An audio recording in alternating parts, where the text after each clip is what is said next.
Alright.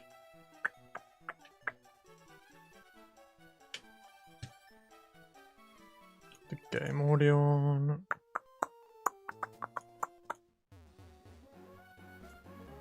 Game audio's working, and I think we're chilling. Yo, what's good, Vrees? What's good, Turbo? How we doing, boys? Evening, evening.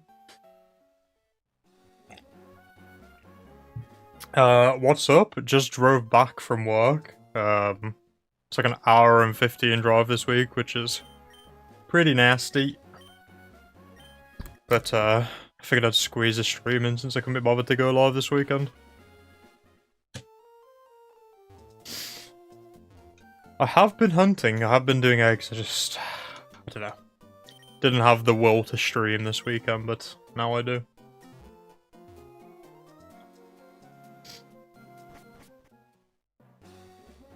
Been shiny hunting Latios for a while, about to do Ruby Battle Tower. Oh yeah, you're gonna steamroll Turbo. Was your team was what? Registeel... Was it Swampert? Registeel, Swampert, and... Salamence? Salamence, Registeel, Swampert? Is Latios for like a different thing, or is Latios gonna rotate in the team somewhere?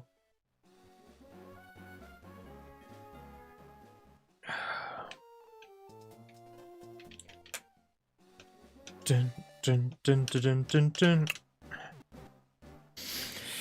Yeah, we've been grinding the egg still, Turbo. Just not been streaming it too much. I'm on the struggle bus a bit with these eggs now, but we gotta do what we gotta do. Yo, it's good, KT. I was watching your I was catching up with the EV training. It's an interesting build you're going for. I can't say that I've ever really considered Clefable anything but a bit of a meme. Be interesting to see if you can make it actually do anything of value.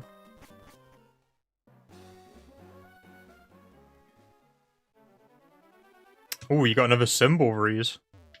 I saw you uploaded some stuff about the pyramid, but I'm trying not to spoil myself with the pyramid because I know basically nothing about it.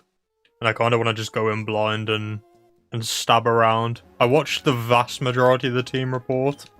I think I got about an hour and 10 in and had to go and do something. And I just always knew in my heart that Flygon was a fraud.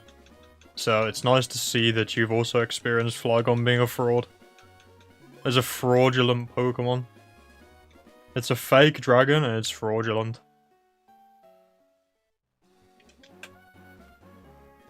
Latios will be hopping in on the Emerald Frontier. Ah, I gotcha. That makes sense, Turbo. I mean, Latios is like the S tier, so can't really go wrong with it. Yeah, welcome in, JG. What egg am I searching for? I'm going for a Charmander at the moment. The aim is to get a certain hidden power, so I'm targeting a 70 base power hidden power grass. But to be honest, if I get the 68, I'll take that as well, I think, at this point. My will to live with this hunt has been slowly going downhill, so I'm at the point where I would definitely settle with a 68.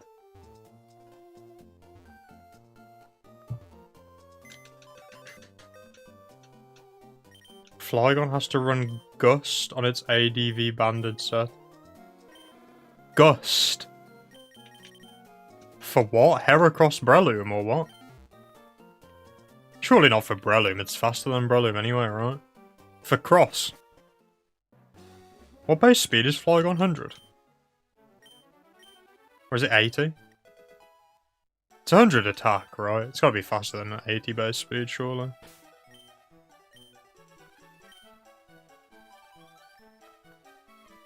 I think it's like 80 and all the other stuff, right? Things that I should know having watched your video, but don't remember, Vrees. Yeah, what a fraud stat spread that is, man. 80 in everything else and 100 attack and speed. Like, when you look at Starmie and we say Starmie's a fraud because, like, it doesn't do as much damage as you think. Imagine that, but with way worse coverage and just, like, really mid stats. I've always been a Flygon hater. I believe in Salamon's supremacy, and Flygon is fraudulent.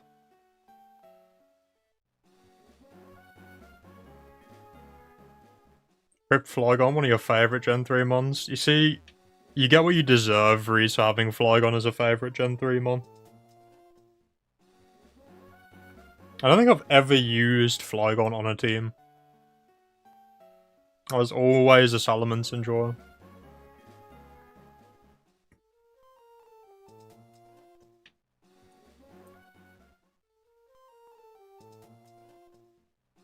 You used it on your own Dome Gold, but that physical was much better. Yeah, I mean, Stab EQ is pretty nice. Like, banded Stab EQ is, like, decent. Even then, though, not a massive fan.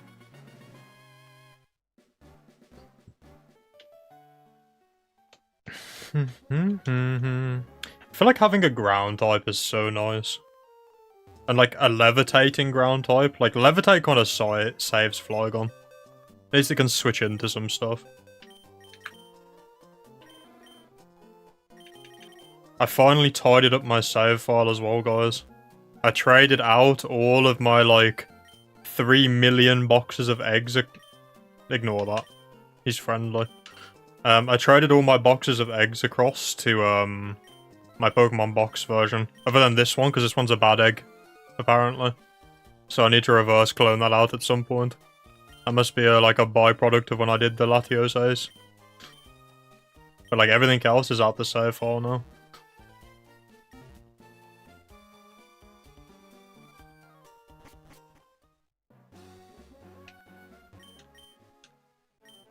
We finally have a clean save file, and I can actually, like, put stuff in my box without immediately running out of space.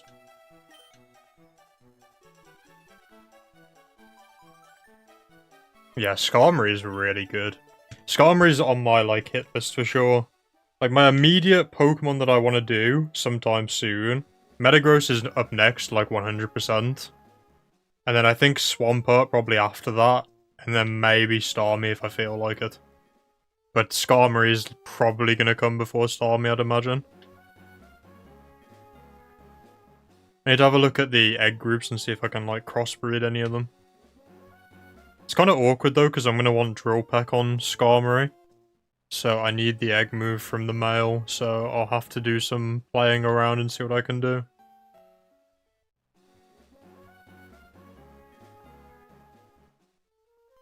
Yeah, Starmie's a bit of a weird one for Ease. I feel like, to be honest, like, I grinded Timid Dittos, because it's like, oh, it'll be really nice to outspeed, like, everything pretty much, barring the fastest Jolteon, but I think you're probably better off running Modest and just accepting that you can't outspeed everything.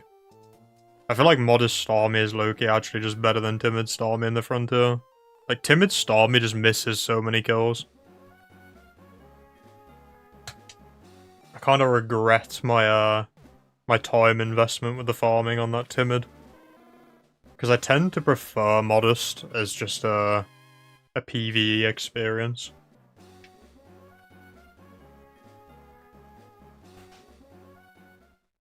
Is my goal a full team of 6 or more than just 6? To be honest, Katie, I have no clue.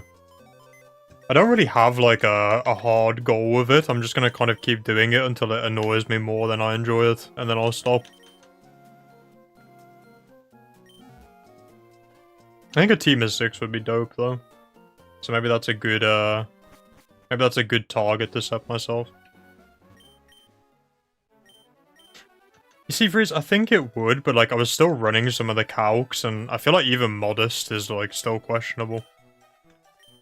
But maybe, I only checked like a few Pokemon that I was worried about, so maybe in the grand scheme of things it helps overall. Yeah, same Turbo. I always thought Starmie was just gonna like carry my ass, because like it's one of those Pokemon that's horrible to see on the enemy team. But it's running some of the calcs, it's not quite carrying as hard as I thought it would. Yeah, it was good, Max. Enjoying seeing the grind. You are hatching a shiny Charmander with HP Grass. I'm hatching a... I'm trying to get a 5 IV egg currently, Max, so yeah, the HP Grass is correct. But then I'll be... Once I get the 5 IV egg, I'll be soft resetting it to then shiny hunt it later. It's like I'm not trying to hatch the shiny right now. I'm trying to just get a 5 IV egg and then I'll have to shiny hunt that separately.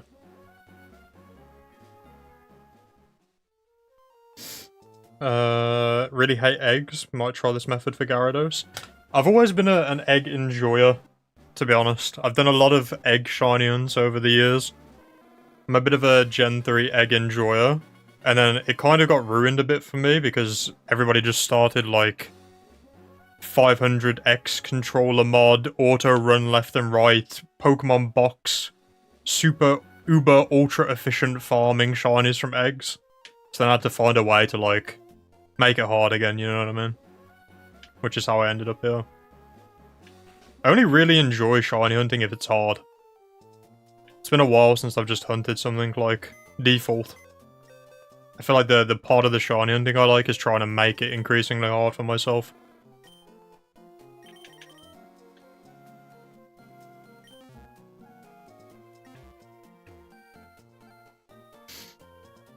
Yeah, that's the thing, Vreeze, like that's what carries Stormy, right? You've got coverage for 80% of Pokemon. It's just those ones that you don't have coverage for. Like, I was looking at Swampert specifically, and Starmie is not great into Swampert. And I think a big part of that is just you don't have that super effective, so then you have to come to the realization that you're not quite as strong as you thought you were. I mean, obviously, granted, Swampert is incredibly bulky.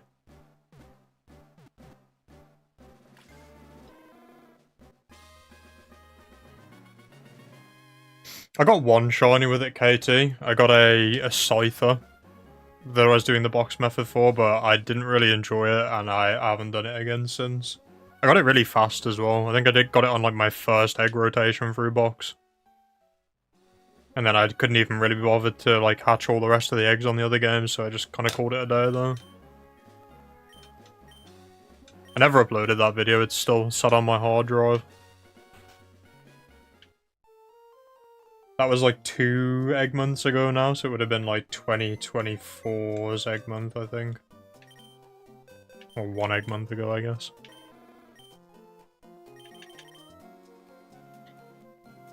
You got a shiny Abra from Game Corner purchases. Alakazam hits hard, impressed at the Battle Tower. Yeah, it gets good coverage. It's kind of in the same boat as Starmie, Max. Well, kind of, but kind of not. Alakazam's a bit weird, I feel like, because at least Starmie's like bulky enough to kind of... Like, you're gonna live a hit with Starmie. It's not gonna be too often you're getting straight O-code, whereas I feel like Alakazam can definitely get straight O-code. Alakazam, I guess, is a bit stronger if you're using stab moves, but then I guess your coverage is weaker as well in terms of like when you compare like Thunder Punch versus Thunderbolt. So it's probably quite even. Alakazam's only really stronger with stab. Yeah, it really just took the words straight out of my mouth. You're only really better with your stab attack with Alakazam. Was it you, Max, that got the Registeel recently? I feel like that was you, right? I'm trying to place the name. I've seen you in the Discord, I'm just trying to remember if that was you with the Registeel.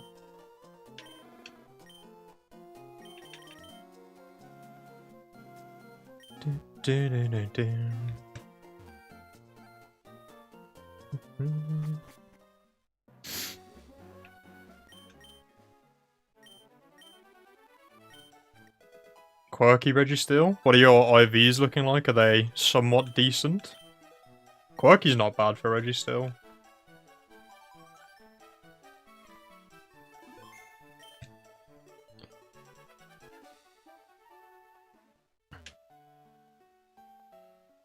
See, I still love the Abra Lion because they just are the best synchronizers in the game. Who doesn't love convenience? Just buy a bunch of them in the game corner and boom, there you go. There's your synchronizer.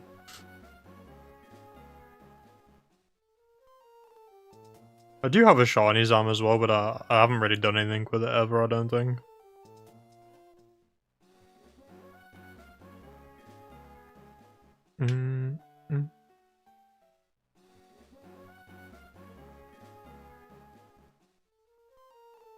20-ish in both defenses, level 50, 180 each. Yeah, that's solid. And Turbo here with his best nature in the game, Registeel. Try hard.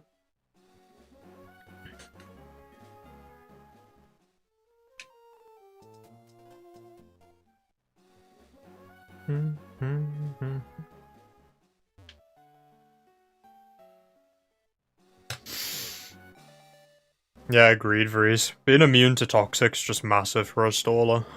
And Registeel, I know it's weak to Earthquake, but it's just so thick.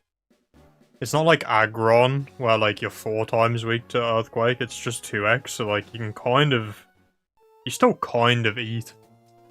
Especially if it's like a non-stab Earthquake.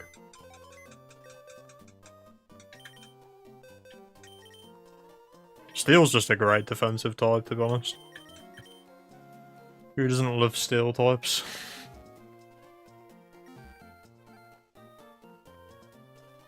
I got really happy yesterday. Not yesterday, like a few days ago. I'd been hunting like a Beldum just to try and get 1 perfect IV for breeding with the Ditto that I got. And I thought I needed special defense, because I thought my Adamant Ditto had speed. And I spent like a few hours doing soft resets for just a 31 IV Beldum.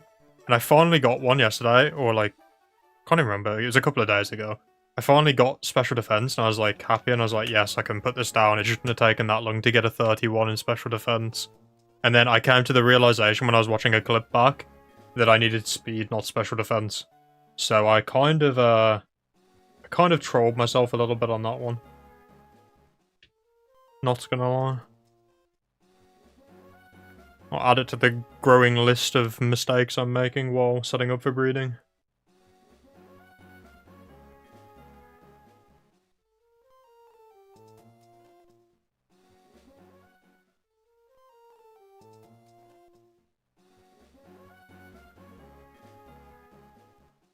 I had a look at some of the moves on Registeel Turbo back when Riley and me were talking through his team, and it's so awkward. Like, there's a few different sets that work on Registeel, but you either go the Amnesia Iron Defense route and then you're like crit weak, or you go say like Curse Metal Claw or something, and then you're kind of weaker on the special side. But I think a lot of the reasons Riley struggles more with the Registeel is because the team has just so many overlapping weaknesses. Like, if you stack out the rest of the team, patching the holes of Registeel, like, you're basically chilling, to be honest. Like, the mon is so strong by itself.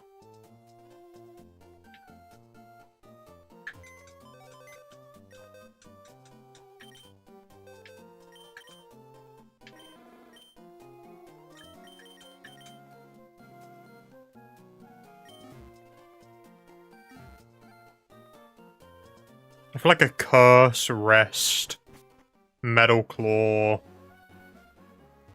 I don't know, Protect or HP Rock or something type Registeel could do really well.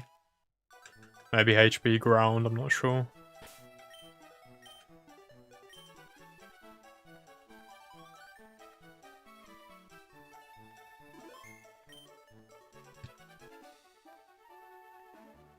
Or maybe just like Metal Claw Explosion, actually. Like Curse, Rest, Metal Claw Explosion or something. You're using Rest, Sleep Talk, Toxic, Seismic Toss.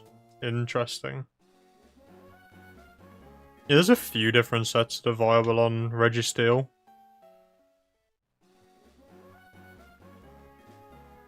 It kind of reminds me of Milotic, where it's, if it had 5 move slots, it would be like one of the best Pokemon ever. I've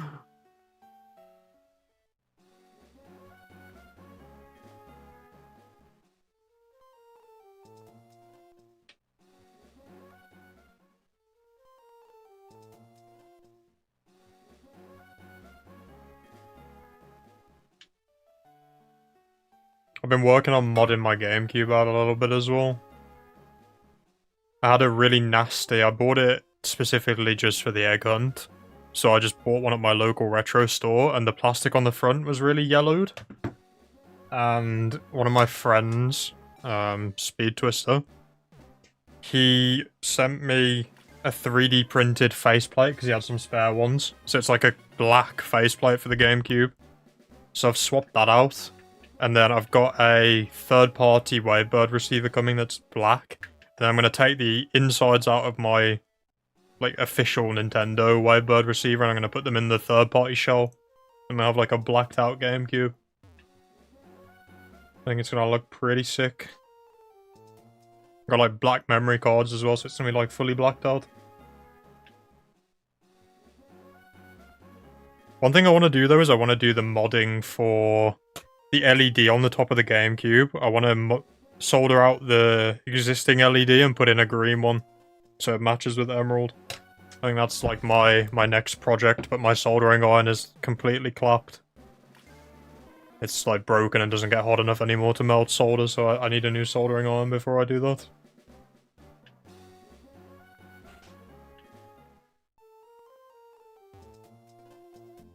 Yeah, the Wavebird's goated turbo, you definitely need to pick one up. They're a lot more expensive than they used to be though, but then again, what isn't with Pokemon stuff?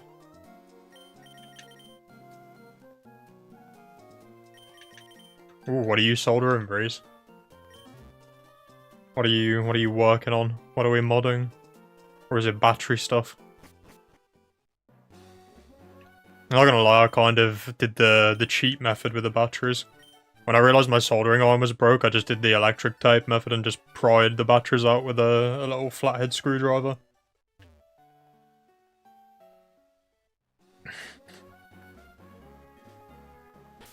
Yo, what's good, Blue? Good luck on the grind, thank you, thank you. I've been grinding away, just not really streaming it, but yeah, we're on the long haul for this. I got my 2-4 IV parents for this at 300 encounters, so we're 7.6k just into the making no progress right now, but you must suffer to get rare stuff, I guess.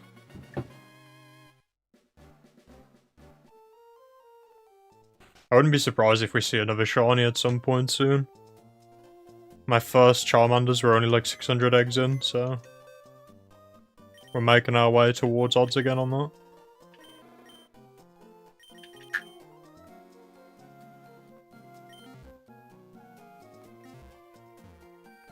You're thinking of a third-party one yourself? I think there's some that are decent turbo, but there's some that are like really terrible stuff. I think Speed was telling me, because I was talking about getting a third-party one just to change the receiver case. And Speed said that he had an all-black third-party one that was pretty good. But apparently the seller doesn't sell them anymore that used to make them. And I think a lot of the third-party ones on eBay look pretty shit quality, to be honest.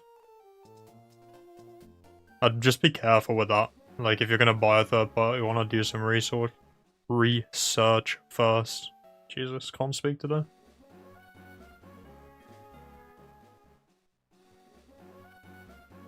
You also want to check out your old Game Boy Color at some point. Broke a long time ago. Might try to get it working again.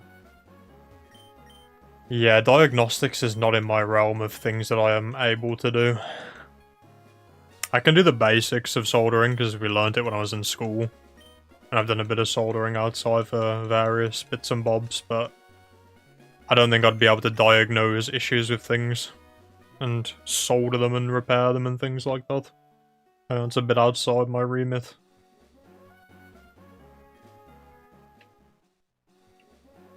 Getting over rate, what was it, 1 in 6.2? Let me check the odds.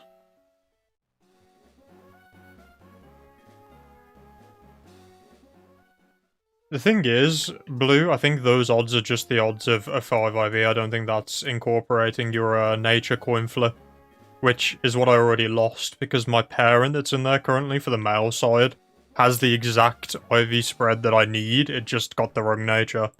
So it's jolly rather than timid. So I think 6.2k that I said in the video is just the... My odds are a bit better though as well, Blue, because now that I've got the 5IV male, like, I get the HP benefit as well. So my odds are slightly better than the 1 in 6.2. Ignoring the nature, that is.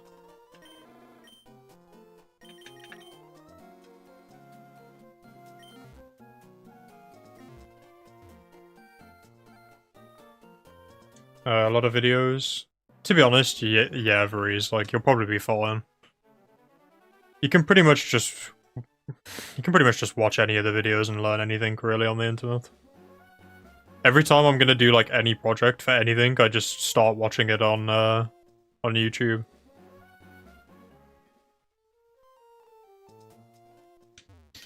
Yeah, I got really lucky on my other eggs, Blue, and I think that kind of spoiled me a bit. I'm being a bit of a prima donna right now. I got very, especially the Snorlax, I got so lucky on some of these hunts. I'm just spoiled. I just need to adjust to it. Like with the Snorlax, I had the nature coin flip and I had an ability coin flip and I won both of them first try. And I didn't even have optimal 4 IV parents to the Snorlax either. So I just got like stupidly lucky on that.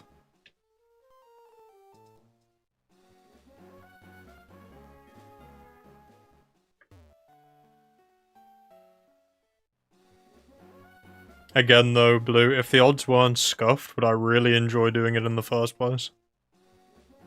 The answer's probably no.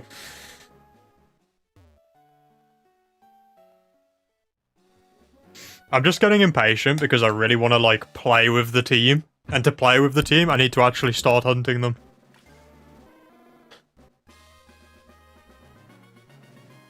So I very much want to start shiny hunting them, but I'm gonna hold off to make my life more efficient.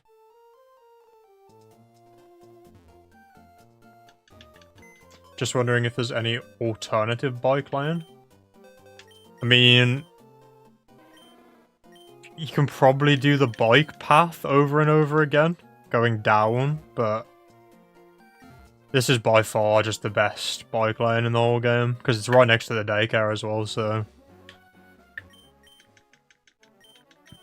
there's no real reason to go anywhere else other than here, I believe.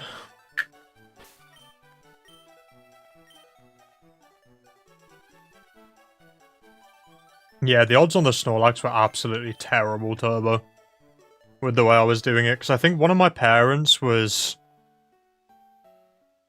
I can't remember what it was. It was 4 IV, but it was like a weird 4 IV. I think it was maybe like HP, attack, special defense, speed, rather than defense. Like, it took me forever to get a 4 IV female, and then it wasn't very long from the 4 IV female to the 5 IV that I needed, which was pretty wild. I think it took me something like 400 hours to get to the 4 IV female stage on the Snorlax. But I didn't know about the trick to get the... like, keep the Snorlaxes generated, like generate an egg that's a female... careful, right ability. I guess you don't need ability for the 4 IV stage, but I didn't know about manipulating the egg for the skewed gender ratios at that point. So that one took quite a while. I cannot wait to use that Snorlax, man. I think I'm gonna get humbled a little bit by the hack spam, though. Because when I first did the Battle Frontier, I used, like, a very hyper-aggressive team. So I didn't have to deal too much with the... just the bullshit, you know, like the paralysis, the confusions, all that stuff. I think that's going to be something to get used to. No, Snorlax isn't shiny hunted still, Turbo. The eggs, like, ran down and ready to be hunted. Like, it was obviously part of the hunt for Salamence, but I haven't done any encounters. I think I did maybe 200 or 300 encounters after I got the Salamence with the 2 eggs. And then I decided to get another egg set up before I kept going. So I have done a little bit for the next phase, if you want to call it that. Not that it's, like, really a phase, because I obviously want all of them. Next target, maybe, is the way of saying that.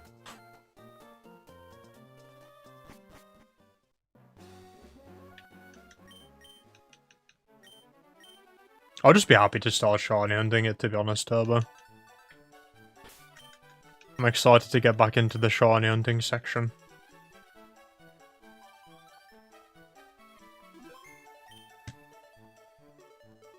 I think we're still a very long while away from seeing them in action, to be honest with you. But that's what's making me impatient, is because I'm watching Riley play the Frontier and have a great time, and I'm watching Nostalgic Nighthawk play the Frontier and have a great time, and I really want to just, like, hop into it. And, like, I know I could just do it with another team, but, like, I've kind of got my targets set at this point.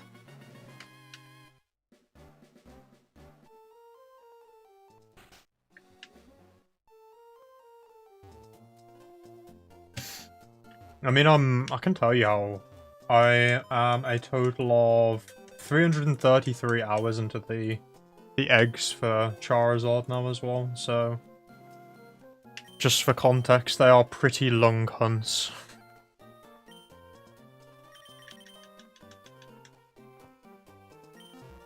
Have I gotten Factory Gold? I do indeed have the Factory Gold, because I didn't need the Shiny Hunted team to get that one, so I went ahead and got that one myself. I watched a ton of LRXC, and that made me want to play the Factory in the first place. And that's what got me really... That and watching Nighthawk got me into doing the 5 IV eggs, but Factory was really like... LRXC really made me want to go and play the Factory, so I just went and did that.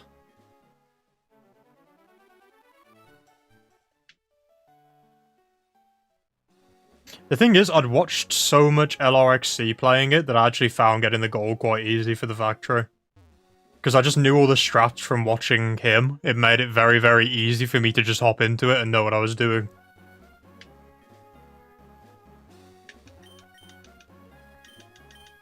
Like, I knew about when to swap to, like, get myself better elevations and stuff like that, because I'd watched them. Just helps with the team building as well, seeing, like, what he's worried about when he does his runs. Kind of helps you know what you need to draft. You'd probably love the Factory so much, Freeze. Because I know you love the team building part of it, but there's so much strategy and like the drafting that you have to think of. It's really, really fun. LRXC got you doing the Factory as well, Tag? Yeah, he's a great content creator. You should check him out, Turbo. I work from home like a fair bit, depending on, well, sometimes I work from home a fair bit, sometimes I don't. And I used to have his streams on in the background all the time when I was working from home. Because he does like really long VODs as well when he's getting close towards the world records.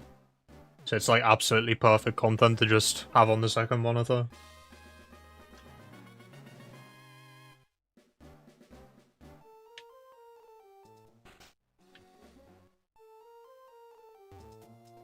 My streak's still active in the Factory, so I could see myself going back and pushing the streak a bit further at some point if I can. Like, I haven't seen my draft, I haven't done anything else with that streak, so it's just... I just got my gold and then called it a day. But my streak is very much still active.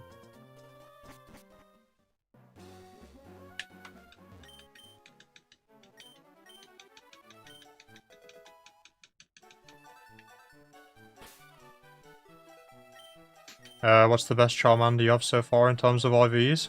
I've got a couple of them that are 31 HP. 31 HP, 31 defense, 30 special attack, 31 speed. I've got two that are like that. And they both have hidden power electric. But I'm looking for a 30 in HP to get hidden power grass. So the 31s in HP are like one point off, but are basically just useless to me.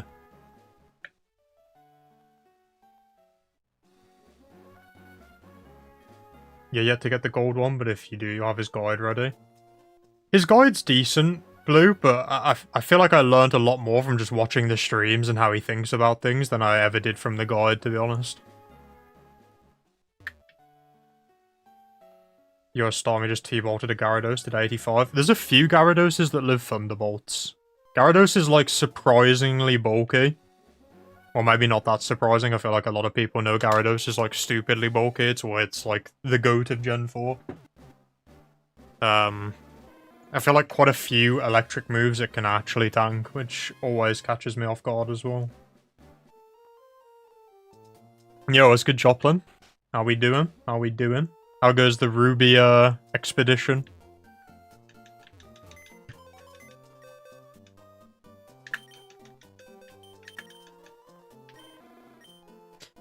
Yeah, KT. My Gyarados makes me depressed, my shiny one.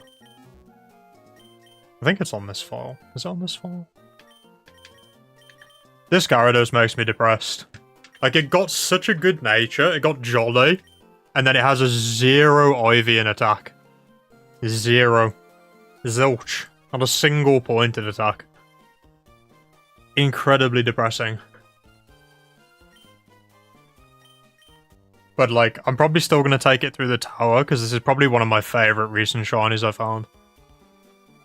I really, really want to do something with the Gyarados, so I'll probably take it through the tower anyway, even with its 0 attack IV.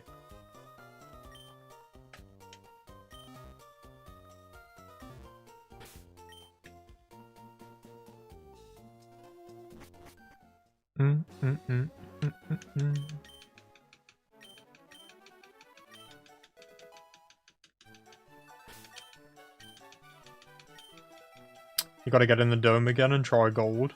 Try restarting the game after the receptionist saves your game before going in after Street 5 to see if you could save Scum, but they reset you to 0. I'm kind of glad they do that, Turbo. It's nice that they kind of force a real streak. I feel like I would enjoy this a lot less if it was easier to manipulate your way through. And I know you can manipulate, like, what? Like, for example, when I watched LRXC, he was saying you can manipulate, some of the speedrunners manipulate what they get in their drafts. But I like the fact that it doesn't do that. You bred around 3 more boxes, finally got an EV you're going with. Female Calm, 31 defense, special defense speed, and 30 HP. Yeah, I mean, Joplin, that's solid.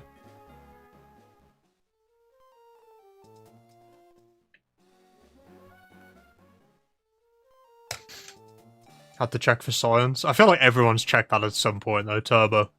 When you lose your streak and you're, like, 50 battles in and you're like, maybe if I just soft reset my game, I can, like, skirt around it somehow. Everyone's had that moment with the facilities, I feel like.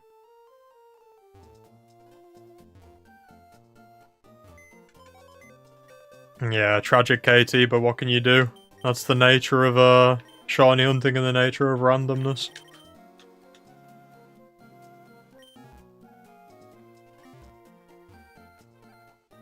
I just saw it had Jolly and I was so hyped and I was like, that is going to be like an absolute slayer in the battle tower. And then I checked its IVs and it had 0 in attack and I was just genuinely depressed.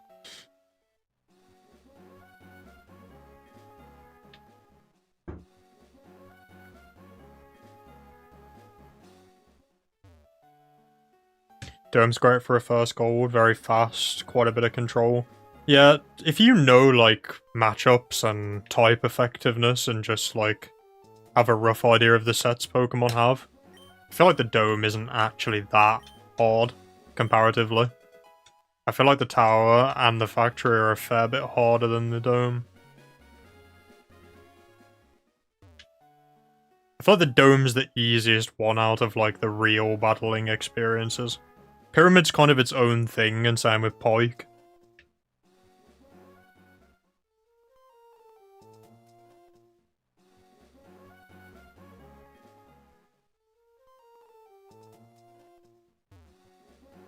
Like, no info in the tower is what makes it hard, right? I feel like Dome is actually kind of... If you have, like, a really solid team, I don't feel like Dome would be that difficult.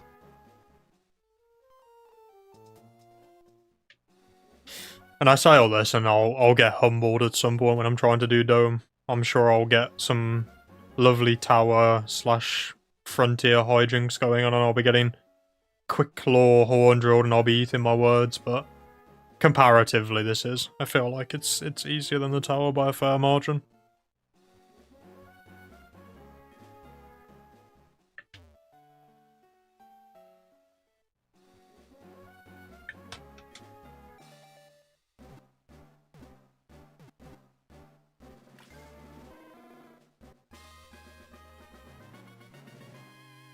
You can get through consistently if you have a good team. Found it quite easy. Yeah. There's some Pokemon that you have that are just like wing conditions for your team in the tower. And when you have that wing condition, you know when to bring it. It just makes it a lot easier.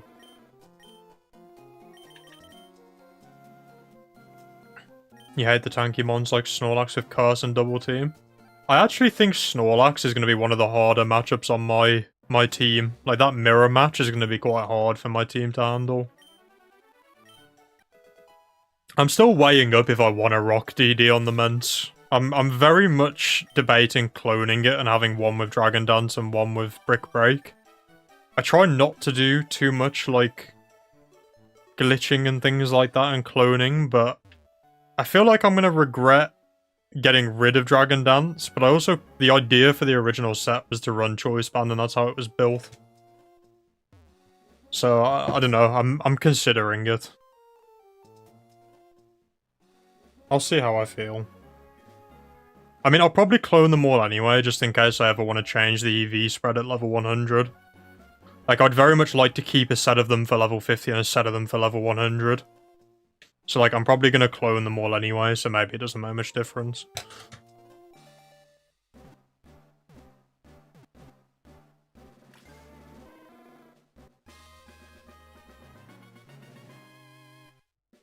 Yo, it's good, Macho. Sending all your luck. Thank you, thank you. I'd say I'm in need, but I'm still under odds and I'm just whining about it, so I'm not really in need yet. We'll see how I feel when I'm, like, pushing 10k.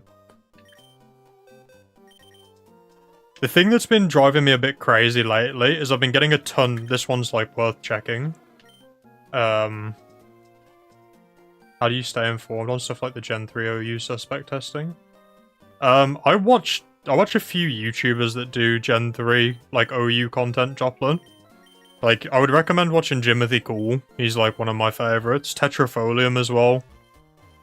Those two I watch pretty much everything they put out. And that's pretty much how I stay up to date with all the OU stuff and all the Gen 3 bits and bobs.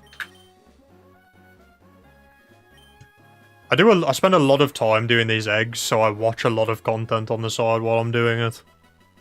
Like, this stuff that I do isn't very active participation from me. So I end up consuming a lot of Gen 3 content on the side.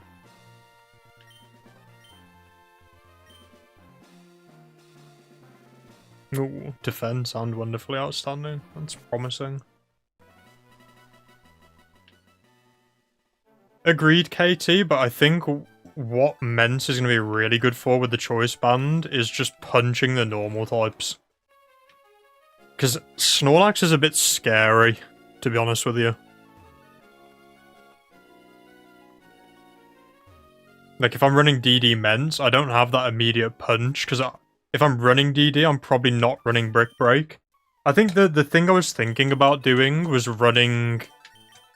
maybe running DD, but dropping Rock Slide for Brick Break, just to, like, help me punch the normal types. Because the things that I was thinking about I'm going to want to Rock Slide these is going to be, like, Zapdos and opposing Mence. And I feel like I have good answers to those on my team already, in that Snorlax is going to beat Zapdos 1v1 easily, and Milotic's going to beat Salamence 1v1. Like, even without Ice Beam, it's going to beat that 1v1, because I can just kind of spam Recover into Toxic.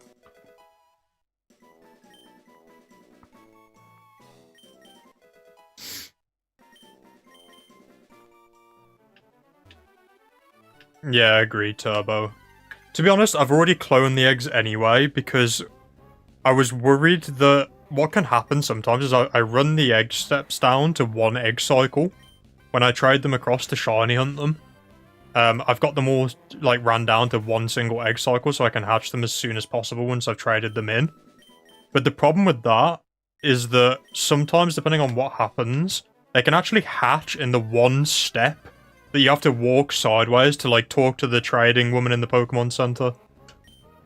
So I took a backup just to stop that from happening, and there's actually been a few different times where I've had to load my save because I've hatched the egg in that one step, depending on when the egg cycles happen. Ooh. This one's promising. We need to level it up and check HP. If this has a plus 3 in HP this turn, then there's a very good chance this could be our one.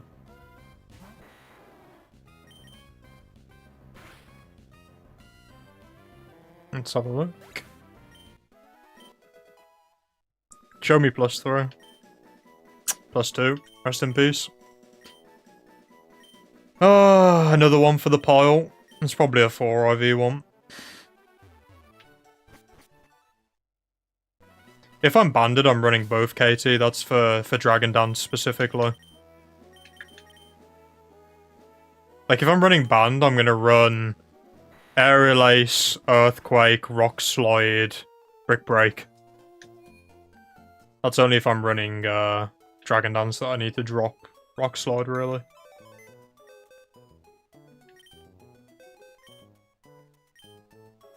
We'll keep this one so I can check the IVs later and make myself depressed.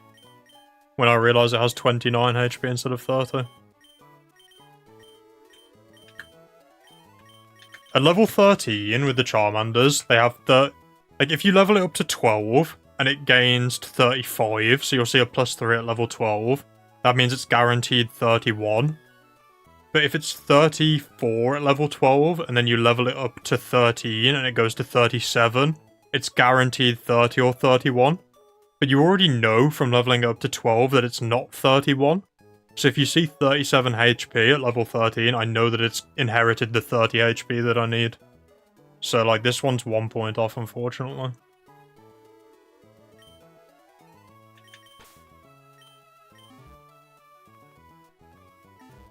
You managed to get a collab with Jimothy Cool on Winterbub's channel without even knowing.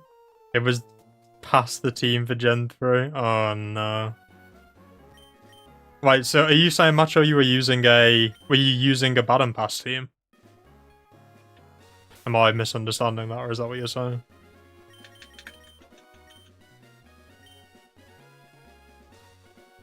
Yeah, his suspect test grind is, as depressing as it is for him, it's incredible content to watch, so...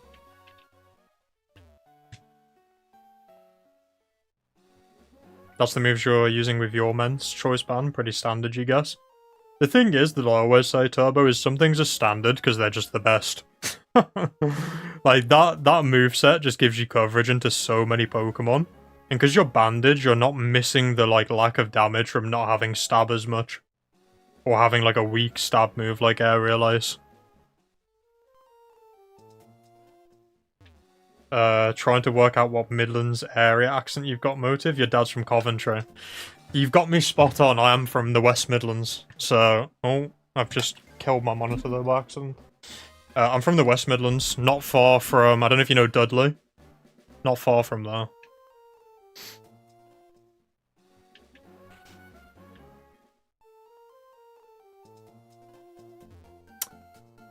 Yep, another reject for the pile, KT.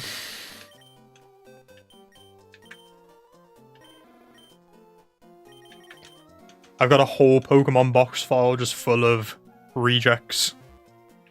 The thing that's really rough with the Charmander is you get baited a lot by the level 5 stats, because for defense to show as the high roll, as in 10 in defense, it only needs to be 14 or higher. Which means you get a lot more, like, fake checks where you go and you check them and you level it up and you realise you're missing defense. Compared to if the cutoff was, like, 19 plus or 20 plus. I think the standard, like, bandings for level 5 stats tends to be 19 to 31. Or at least, like, 19 to 29. A lot of them are 19 to 31, though. So, like, being 14 to display the high roll stat is, like, pretty bad, because it means you end up having to go and check way, way more of them. And I think it's just that constant, like, getting baited that's getting a bit old. But, again, it's part of the hunt and part of the process. It's what I kind of miss about doing the Bagon Egg. The Bagon Egg was really, really nice, because if it didn't have 21 in HP at level 5... it means it didn't have 30 or 31 in HP. So I wouldn't even have to check the summary of any of the Pokemon on most of the batches. Most of the time I could just check my party, I'd see that they all had 20 HP or less, and I could just release them all without even having to check any of them. Like, obviously I'd just look if they're shiny or not as I'm releasing them, or like going to release them. but I wouldn't have to check any of the stats if they didn't have 21 HP. And because it had two stats, it had HP and attack, that would only show the high roll if it was 30 or 31. It just means it's really, like, there was way less getting baited with Bagon and way less eggs I had to check.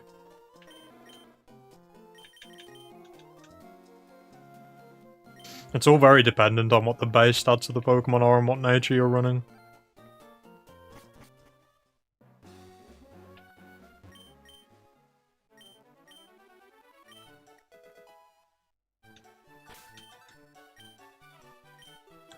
It's a video where 6 players make a team without communicating. So you add 1 Pokemon each before Winterbub took it into OU. Ah, okay, I see. Interesting. I can't say I've ever heard of that before. It's quite a cool idea, though.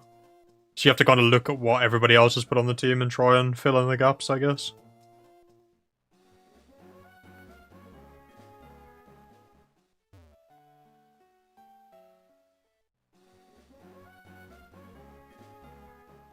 If you do happen to get the 5 IV, do you save at the start of the 5 egg hatches and reset when you know it's 5 IV?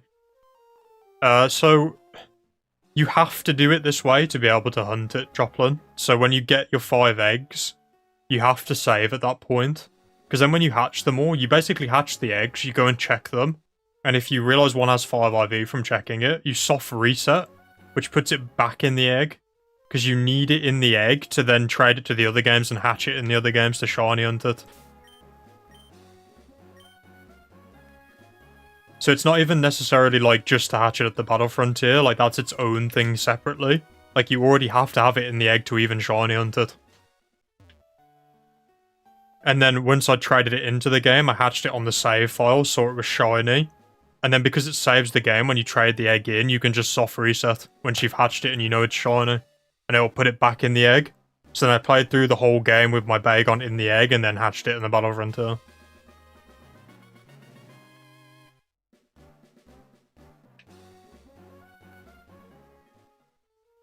When I used to just, like, not stream it, I used to have 3 counters on my screen, so I'd have one that was counting eggs collected, and then I'd have one that would do +5 every time I saved, and then I would have one that counts, like, plus every single time that I hatched an egg. So I could always just look at my counters and just know if I'd saved or not and where I was in my reset. It made it a lot easier. But, like, I got rid of the 3rd counter because it doesn't really fit on the layout.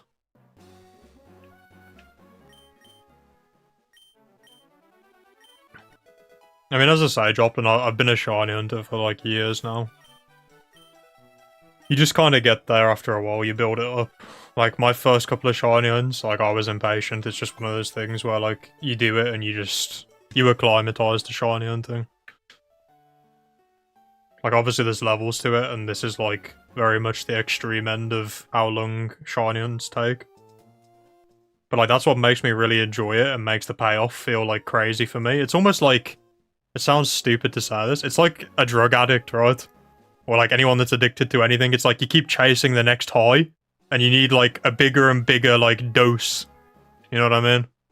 It's like, I don't get excited when I get... Or, like, I do, depending on what it is, but, like, if I was to just go and do a random encounter hunt and get, I don't know, like, a Zigzagoon, like, I wouldn't even care that I found a shiny Zigzagoon, like, at all at this point. I have to keep, like, building it up and making it harder to get the same kick out of it.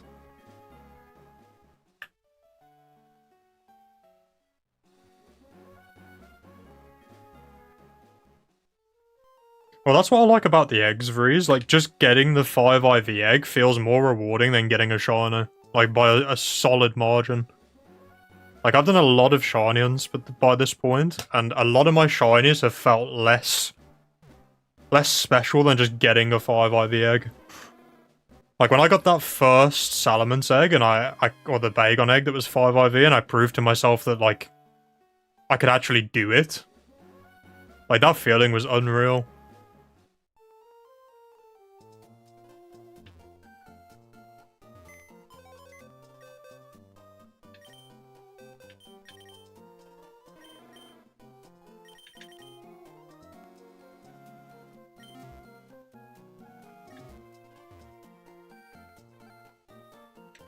You got excited every time you get a free IV initially, but that kind of went away.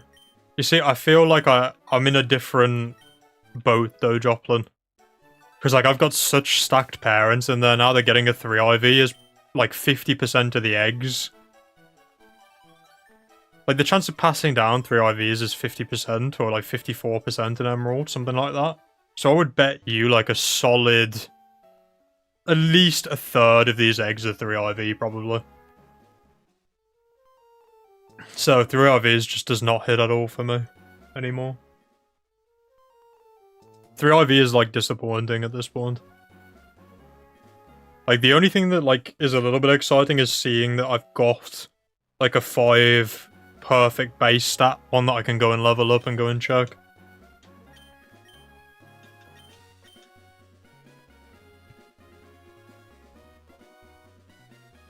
You actually got a 5 IV Feebas once from 3 IV parents with a defense IV of 2.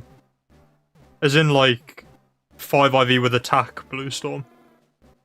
And then, like, defense has 2, so, like, 5 31s and 2 in defense.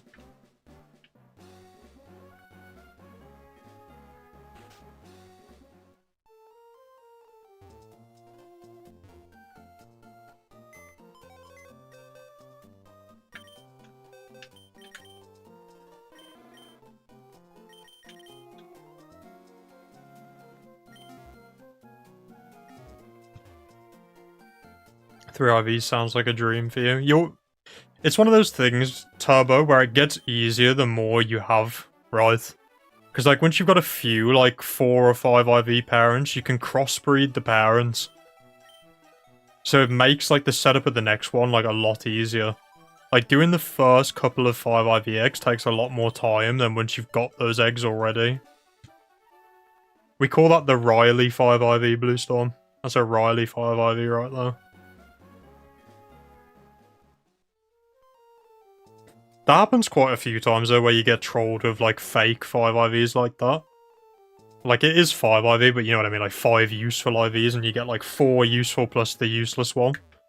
Like I had a Bagon that was fake 5 IV basically, but it ended up actually being helpful because I used that as a parent for my Feebas hunt. Because it had special attack, which was actually helpful for Feebas. So like you'd be surprised sometimes like a fake 5 IV actually ends up being helpful somewhere else. Even if it is annoying at the time that it's not the actual 5 IV.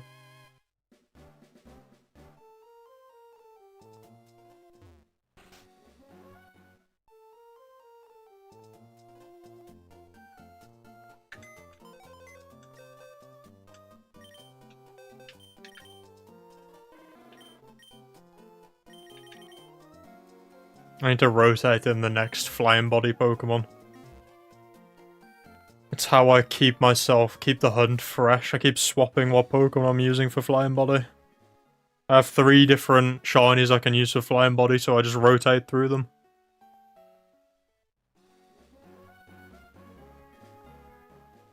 Introduce some variety wherever we can.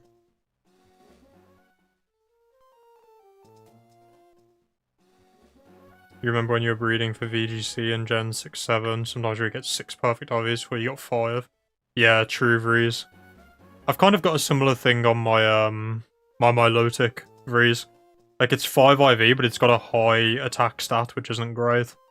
I think it's got like 26 in attack or something as well, so it's like 100 and...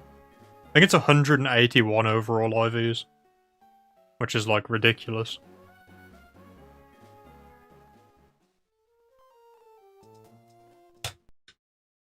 Oh, my HD60S just died. Nice. I think this is like a power supply issue. Like every now and then, like my HD60S just like calls it a day and just dies.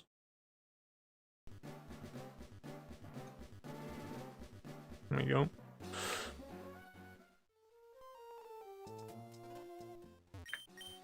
Normal was your first shiny? I mean, that's a great first one to get, KT. I love shiny normal.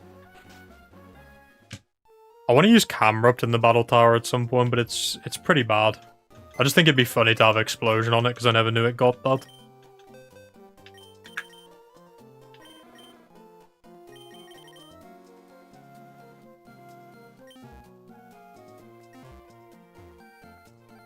I was looking at EV spreads for Metagross Joplin. Because that's next up on the chopping board once I'm done with my good friend Charizard here. And I was looking at like the speed tiers, and genuinely, I think you got it spot on. I'm pretty sure you were talking about like what you did with where you stopped with the speed and you had outrunning Metagross as the benchmark. Like I was looking through the speeds and I was like trying to figure out where I wanted to stop my speed tier at. Because I was always going to do like whatever speed tier I want to hit, max attack, and then just dump the rest in HP. And I'm pretty sure I ended up concluding that exactly where you stopped is exactly where I would have stopped. Like, I was looking at what I could outspeed above that, and it's just not worth the extra investment. I think it's like 84 HP, 172 speed, is it? Or 176 speed, something like that, and then 252 attack.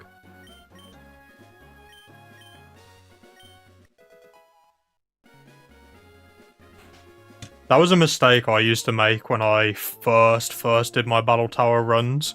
Like, I would always just EV train my Pokemon with just 252 in, like, 2 stats. Like, that was always a mistake I made when I very first started doing the tower. And you very quickly realise looking at the speed tiers first is the most important thing.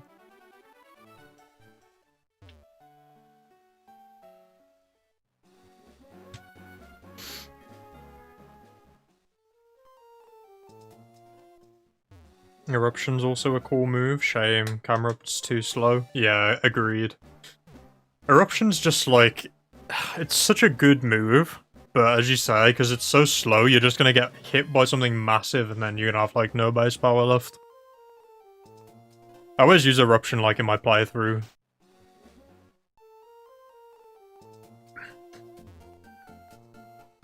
I always like doing custom EV spreads, Joplin. It's so fun. I'm gonna have to figure out my Snorlax spread at some point, and that's gonna be like some proper Chinese EV spread that's gonna be. How did that HP speed spread for Metagross come about? It's just from looking, so I've got like a spreadsheet, and I'm sure Joplin does the same thing. I've got a spreadsheet of like all the Pokemon that are in the Battle Tower, and then I filter A to Z with the speed tier. And I look at what do I need to outrun with this Pokemon. Like, what is it a problem if I'm slower than these Pokemon? And for Metagross, what ends up being the pinch point is you don't want to be slower than the other Metagrosses, because you 2-hit KO them and they 2-hit KO you. So it's better to be quicker than all of those sets. Obviously, there's still the Quick Claw one that can just ruin your entire life, but that's how you end up where you end up. It also outruns a lot of the fire types. Like, I think it's Moltres it outruns, which is really nice. And then if you're running, like, Rock Slide, which you're going to be most of the time if you're running, like, the full Choice Band set, you can just Oko Moltres, which would Oko you otherwise.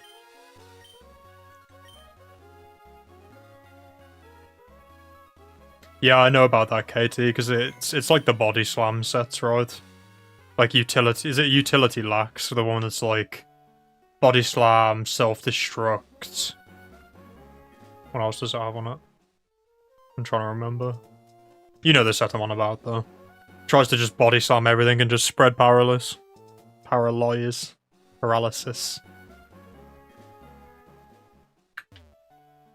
Yeah, 2 times 252 is fine a lot of the time. It just depends what you're trying to do, right?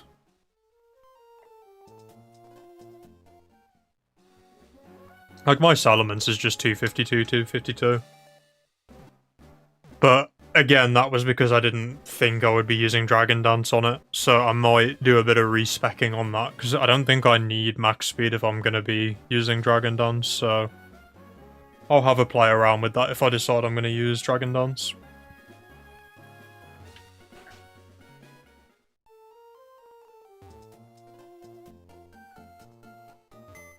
Snorlax is an interesting one for me, and doing the EVs on that's going to be difficult.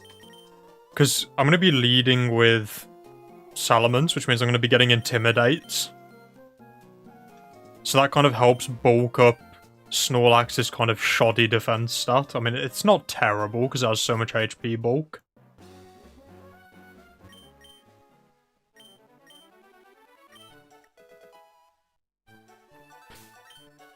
Your current metagross, you did 128, 252, 128. But when I first did the tower, I did 252 HP, 252 attack on metagross, and I really didn't like that spread. You just get outsped by too much stuff.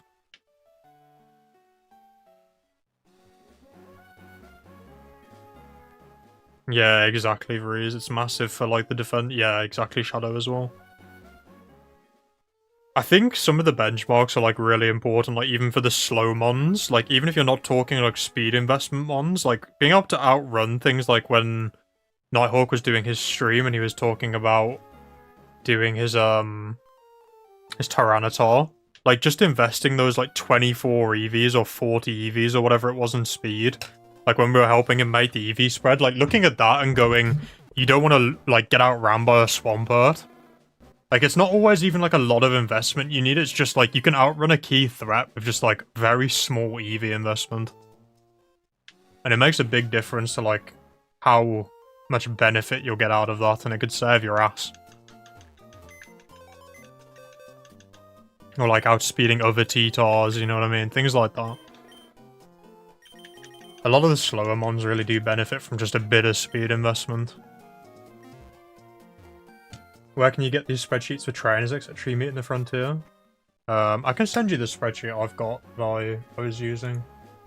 Let me grab it.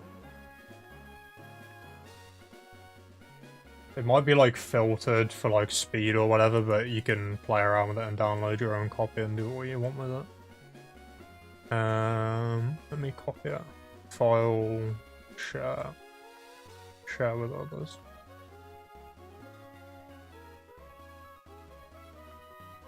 Anyone with a link can view. Copy link. Done. Where's the chat gone? There's the chat. Just paste that now.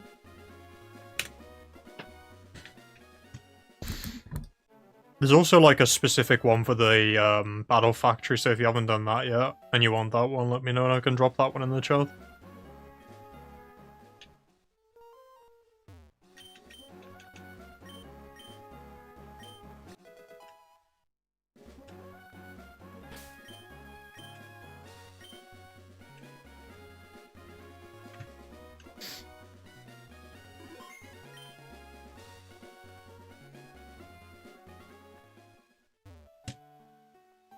Yeah, cool. Let me go and grab that one as well. Again, it's probably filtered to shit, so you'll just have to, like, clear out the filters and stuff. Share with others. Anyone? Copy.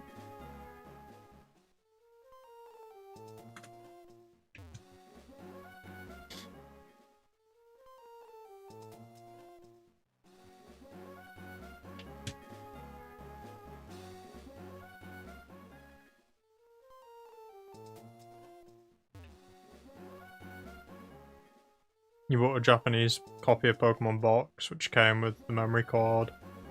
Play before had a naive perfect speed Metagross. What were they cooking?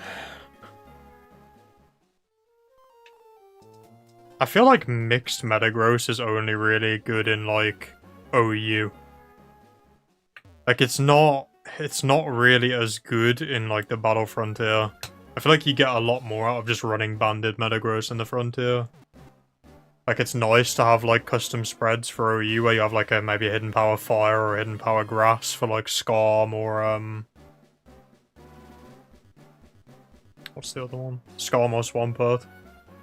But, like, realistically in the Frontier, you're just gonna probably want to rock a Choice Band.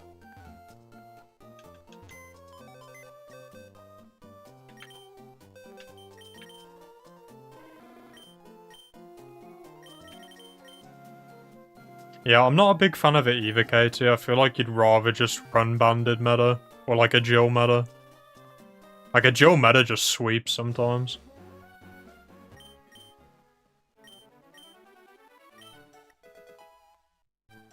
Yeah, I haven't done Dome yet, Reese, so I don't really know a lot about the Dome.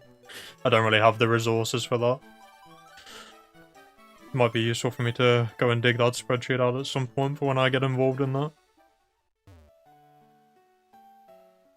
I feel like I wouldn't really need a spreadsheet for the dome though, because like for all the Pokemon are 3 IVs, like I don't think I'd need that to just with like a full 5 IV squad, I think I'll probably tear my way through the dome.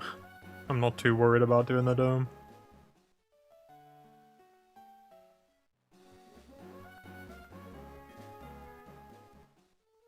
What are my thoughts on Kingdra? Good in the rain, incredibly mediocre otherwise. I'm a Kingdra fan though overall, Shadow. I do like Kingdra.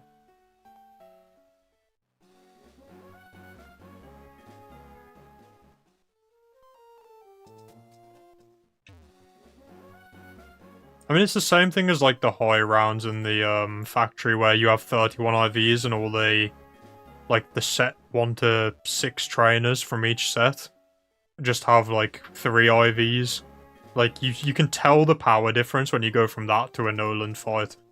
Like Pokemon can be really good in the 3 IV trainer battles, and then it's really bad into the Noland fight. It's why you're really incentivized to not swap your draft out on the Noland rounds. Because if you've got like a 31 IV draft and then you have swapping Pokemon out for 3 IVs, Noland really punishes you for it.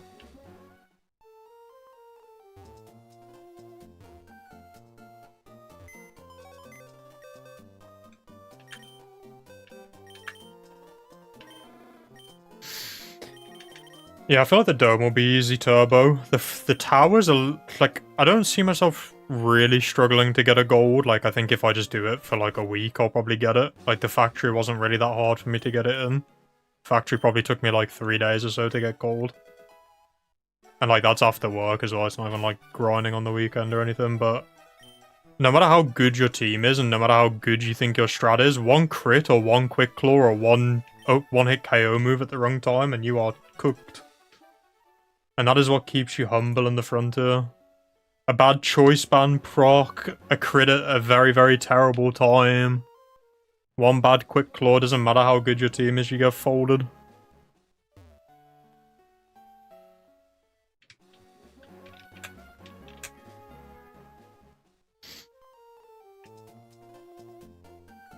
It's kind of the Snorlax's biggest problem is the crits and the hacks. It's a problem with any slow Pokemon.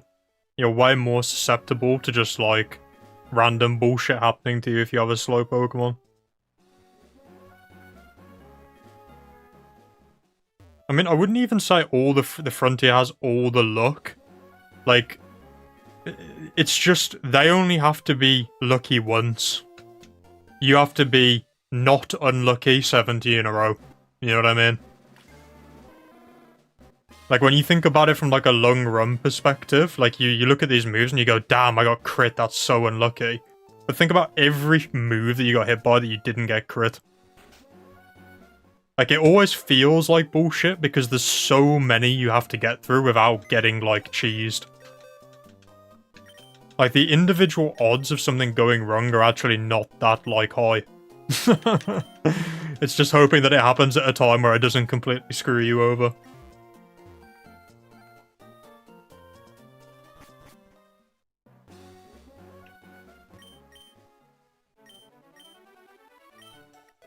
Think you might make a Smogon post eventually? You sure me and others would love to read your breakdown?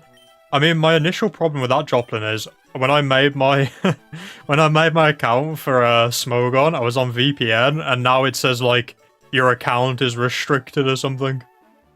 And I ended up googling it afterwards, and apparently that happens if you're on VPN when you make an account or something. So I need to like message a mod on a different account to get my account unbanned that I only just made.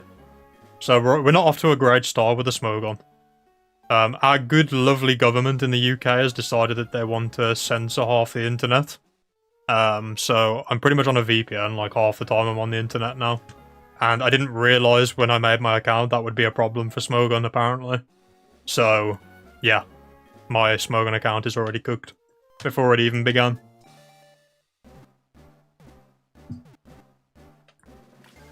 And, like, I like having my username on everything, so I'm gonna have to, like, figure something out with that. probably have to make another account to, like, message a mod to, like, ask them to unrestricted or whatever it is that happens with it.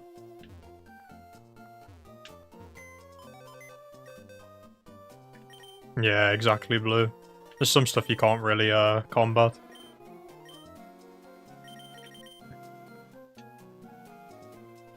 That's why King's Rock, Bright Powder, Quick Claw are all good on the AI teams. Yeah, exactly, Varese.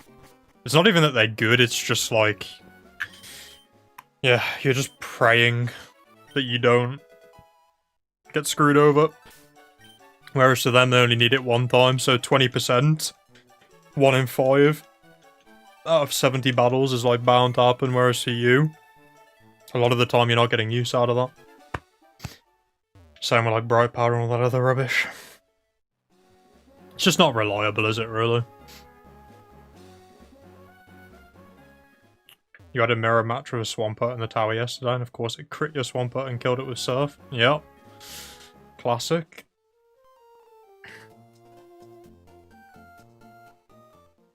I was looking into possibly, because on my Metagross, I wanted to maybe try for Hidden Power Rock instead. Because obviously you're slower than a lot of Pokemon, so you're not going to get the flinch benefit. But it misses Okos on, like, very important Pokemon a lot more of the time if you run Hidden Power Rock. Which is incredibly unfortunate. Like, I was looking at, like, Zapdos, for example, and, like, Rock Slide against Zapdos is, like, 98 to, like, 111% or something like that. And then if you run Hidden Power Rock, it becomes, like, 93 to, like, 103 or something. Which is, like, incredibly unfortunate, because I would have loved to be able to have, like, a consistent version of it instead.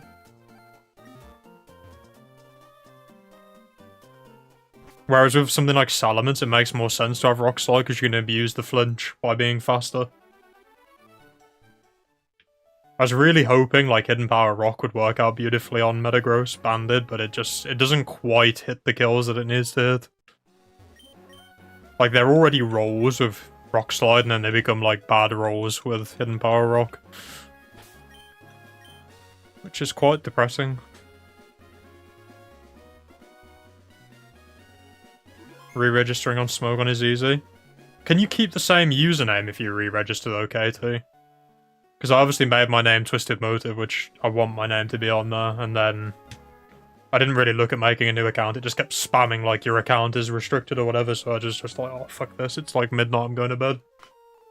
I didn't really bother looking into trying to fix it that day.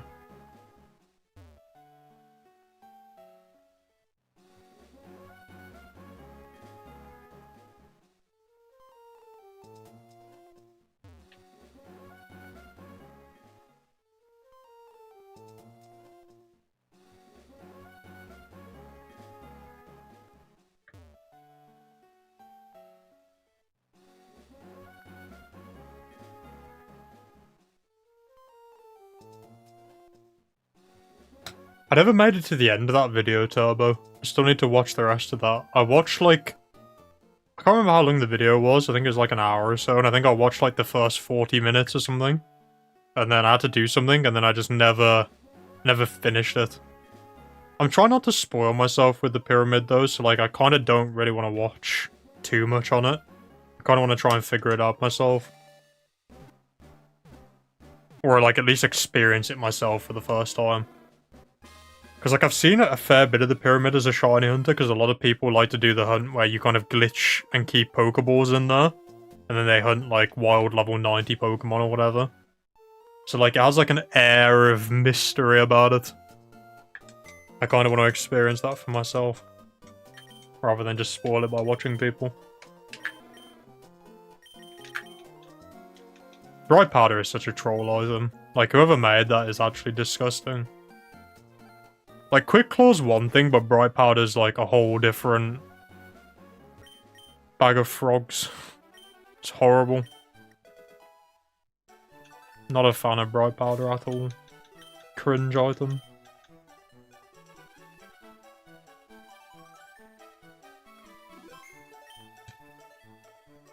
Yeah, there's like a glitch to take Pokeballs in with you. Like, you can keep your bag items, Turbo. So you can take in, like, Pokeballs and catch them.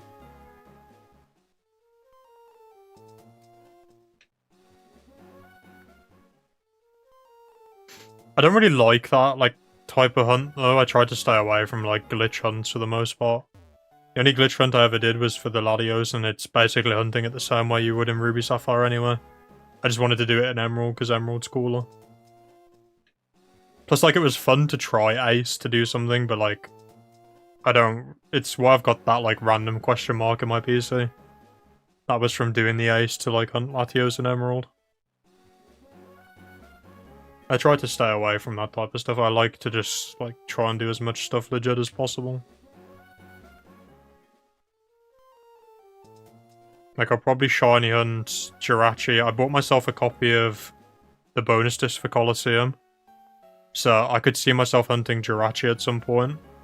And to be honest, I'm really tempted to get myself another cube and throw Jirachi into the egg hunt. Because the way you hunt Jirachi is basically the same as the way I'll be doing these egg hunts.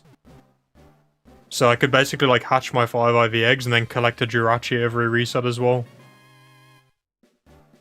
But, like, I need another GameCube to do that, because I'm obviously... Or I need to, like, take my game out every reset and swap the discs around, which is a bit annoying. So I'm kind of tempted to buy another GameCube and just add Jirachi into every reset as well.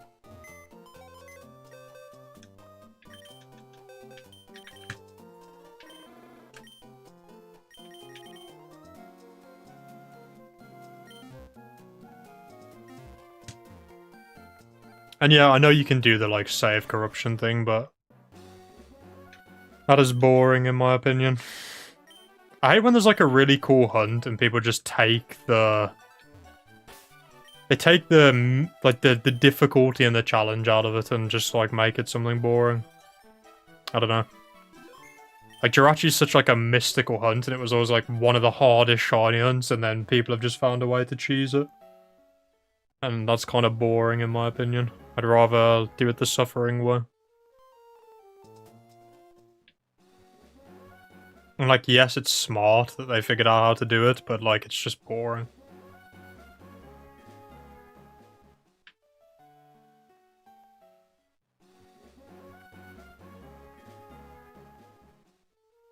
I think both of them are huntable, Turbo. It's just one of them's really long.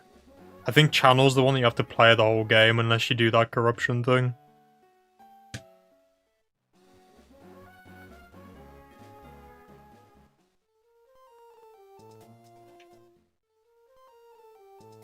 That's just what makes me enjoy my shinies, Turbo. I love horrific grinds, because then when you get it, it's so satisfying.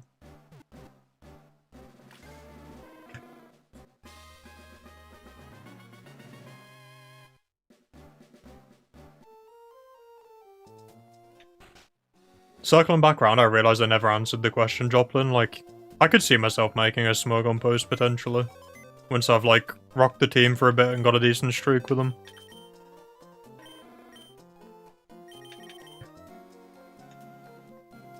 I think Smogon's cool as, like, a resource, and I always used to love, like, when I started doing my Frontier stuff, like, I read so many posts on the forums. I think it'd be cool to just contribute something to that. And then maybe when the next person comes to make their team, they'll be reading part of my post as well. And the history and the legacy of Emerald continues. Yo, it's good, DOR. How we doing?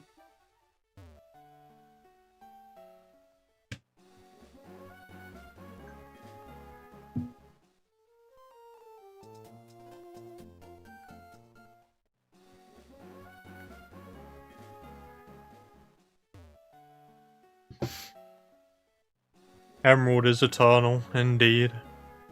As long as there's a horrific challenge in a game, there'll always be a community that wants to play it. That's just how it goes. The people yearn to suffer. Deep, deep down, it's the same reason games like Dark Souls are popular and Elden Ring. People just like to suffer. They like the challenge of suffering. Yeah, welcome in, Alan. How you doing? I am very good. We're just grinding away doing some eggs.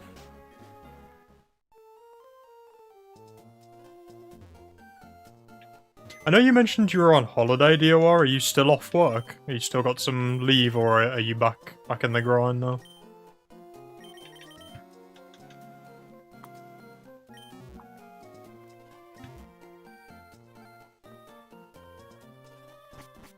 How long have I been streaming on YouTube? Not very long, to be honest, Alan.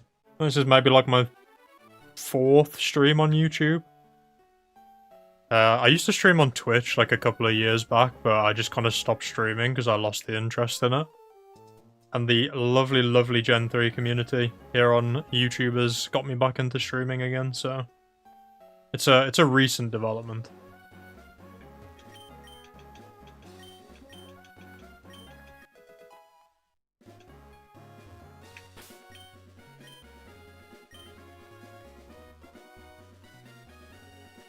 You're back to work, came back last week. Yeah, rest in peace to you all. Enjoy it while it lasts. I'm not looking for any art at the minute, no, Alan.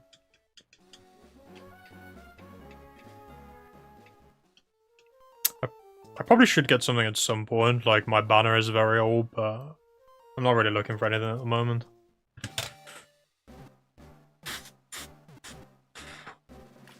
I don't know what I'd even want. Maybe I'll get a new banner once I finish this team.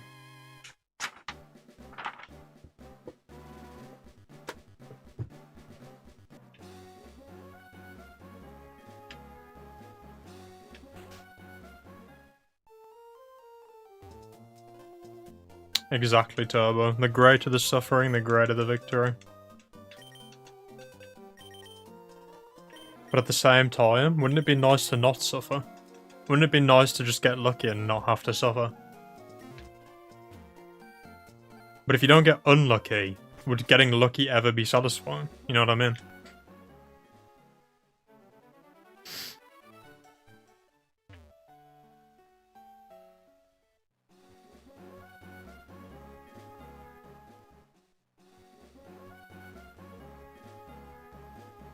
I got myself a new notepad as well. My work has some like fancy like hardback black notepads that they were giving away, so I stole one. Stealing is very much an over-exaggeration, by the way. They were literally giving them away. I didn't actually steal it. But it's very nice, and I will be using it for my personal purposes. What set am I running on Zard? I'm running Timid. DOR. I was gonna do Modest initially, but then I had to look through the speed tiers, and like, what can I outspeed with Modest versus what can I outspeed with Timid? And there was a lot of Pokemon that outsped me at Modest that were a big problem. And I still get a lot of one-hit KOs, even Timid. So I ended up settling on Timid in the end. Like, the Timid speed tier, because Charizard's base 100, like, the max speed Timid speed tier is really nice. Like, you outrun the vast, vast majority of things in the tower with that speed tier. Like, the only things you really get outran by is, like, Starmie, Aerodactyl, and Jolteon. And then you speed tie some Pokemon as well, obviously, like your other base 100s that run, like, max speed investment. But there's not much that just straight outruns you as a base 100 plus speed.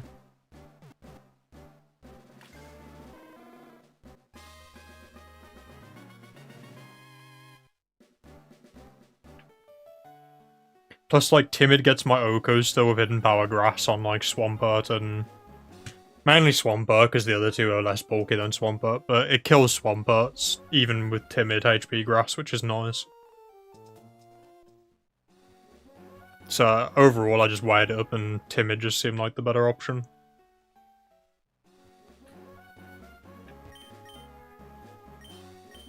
I've got that problem at the minute, Joplin, because I fucked up my eggs because I'm stupid, and I didn't know about the substitute thing. Like, my dumbass always thought it was just even to get like, the 25 HP sub. So, my jolly 5 IV Charmander, I hatched it in this game because I thought it was a breed ject. I never soft reset and, like, got it back in an egg and hatched it on another game. So now I'm not getting the fastest eggs because of that, which is actually kind of annoying. And it's why you'll probably notice that I swapped across from doing batches of 5s to doing, like, single eggs like this. It's because a lot of the times I can't get a full batch of 5 without one of the eggs hatching. Which was just really annoying, so I swapped across to, like, hatch one egg, release it, get a new egg instead. Because that kind of screwed me over a bit, to be honest.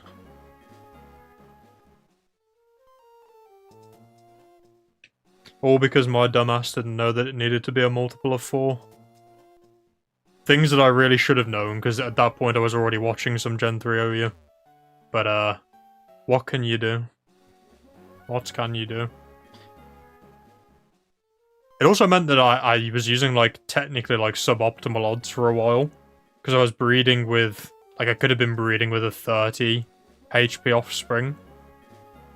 So I could have had, like, better odds for those first, like, 3,000 or 4,000 eggs.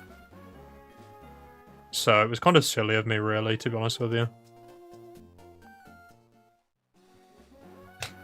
But, you know, everybody does dumb stuff at some point. Is this a shiny hunt? Fisher, it is and it isn't at the same time. So we're currently hunting for a 5 IV egg, and then once we get to the 5 IV egg, we'll soft reset to put it back in the egg, at which point we will shiny hunt that egg. So to answer your question, it's not currently a shiny hunt, but at the same time, it's part of the setup for a shiny hunt, if that makes sense. If you go on my channel, there's a Salamence video that explains it in a lot more detail, because it's way too much to fit into just a brief explanation on stream. But there's a video that just kind of talks through the whole process on my channel.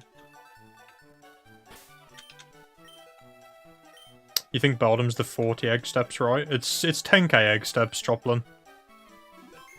It's like 10,240 steps. I don't know if I don't know if 40 is that egg cycles you're on about. I don't know what it is in egg cycles. It's what, 254, 55 steps an egg cycle?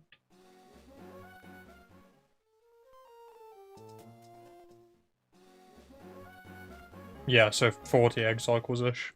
I'm guessing you're talking about egg cycles then. You see, I feel like this tells you which platform people like to use. Whether they measure their eggs in steps or in cycles. Because Bulbapedia tells you them in cycles and Cerebi tells you them in steps. Which cycles is by far the more accurate way of doing it, because the way that Flame Body works is it basically makes each egg cycle count as 2 lots of egg cycles. It doesn't technically halve your steps, it halves your egg cycles.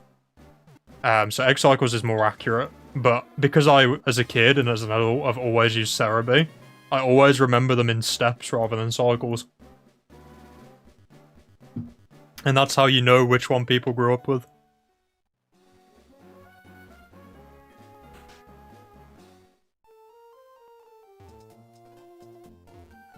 I guess Pokemon DB probably uses cycles as well then, right, Joplin? I really don't like Pokemon DB. I'm kind of a Pokemon DB hater. That's the bottom one out of the 3 for me. Like, Cerebi's by far my favourite, but Bulbapedia's better for, like, general info. Like, Cerebi's better for just navigating, like, Pokedex and seeing, like, stats and level up moves, in my opinion. But Bulbapedia's better for, like, information on the games. And then Pokemon DB is... I like Pokemon DB for back sprites. It has, like, a full catalogue of all the sprites with the back sprites as well. Which is kind of cool. But I don't really use Pokemon DB for actual info. Ever, to be honest. Ah, fellow Cerebi enjoyer. That's what I like to hear, Dior. A man of culture.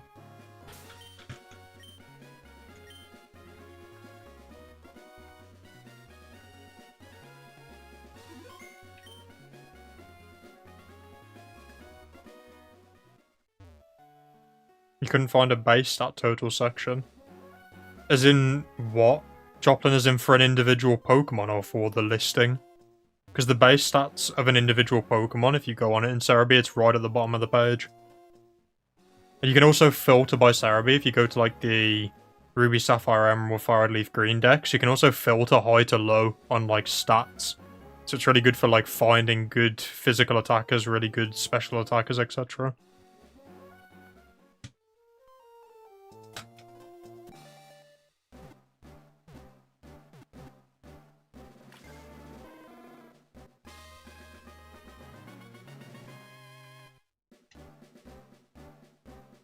Is the total number on the individual page. So like if you go on like an individual's Pokemon's page and then scroll all the way to the bottom, it shows you all their base stat totals. I don't know if it totals it overall, like gives you the sum of them, but it definitely shows like all of the base stats of a Pokemon. Like you can also just click into like, if you just click like Ruby Sapphire Pokedex and click on one of the types, it'll also show you like, you don't even have to click into the Pokemon to see the base stats, it gets shown on like the right hand side. I just really like Cerebi. I think it's the best, in my opinion.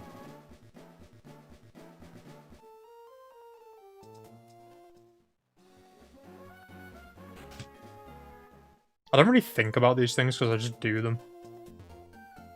It does show base stat totals. Okay. I mean, I don't see it. Is it at the top? I see the individual base stats. I don't see a total anywhere, unless I'm just losing the plot.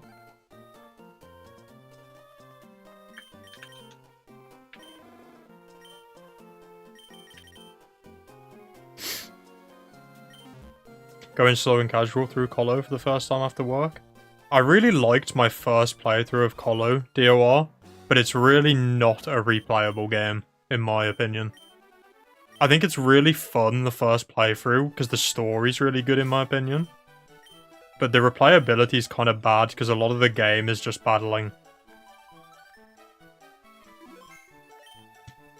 And like, I know that applies to every game, but like, a lot of the game is battling. I think the first playthrough is very, very fun though.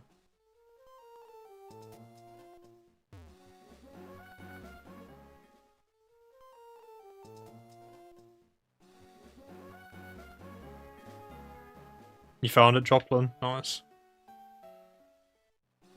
Cerebi's just the goat.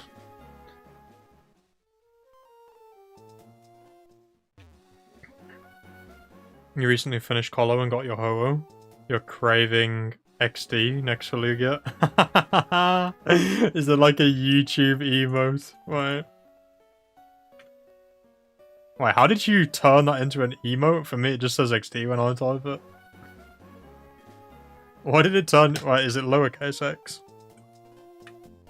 No. I don't know how you just turn that into an emote, because mine doesn't turn it into emotes, but that's funny.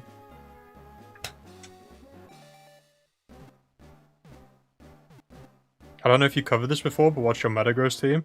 I haven't really planned the team, to be honest, Joplin. Like, the rest of these, like, these three that I'm doing first, like the Salamence, this Snorlax, and the Milotic, that was a planned team. It wasn't planned to start with, it was Salamence was like, I want a Salamence, and then I planned the rest of the team around that. The Charizard and the Metagross are just, I want these Pokemon, and I'll make them work on a team. So I've got to figure out something that fits in the back with those two. Which is going to be interesting.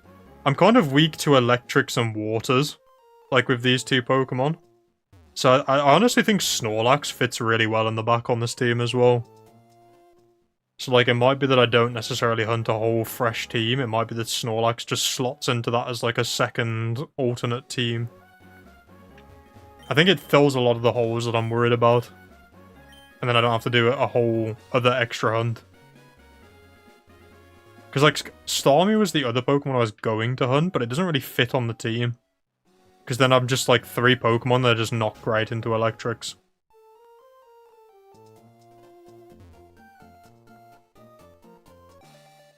Well, that's annoying. I went to speak to the PC and my egg hatched on the same step.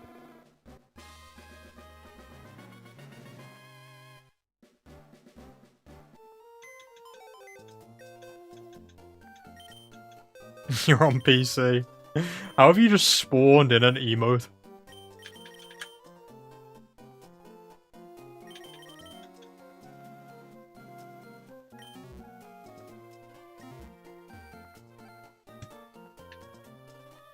Yeah, agreed, Joplin. Like, I'm running rest on my Snorlax, and I think Thick Fat is just amazing.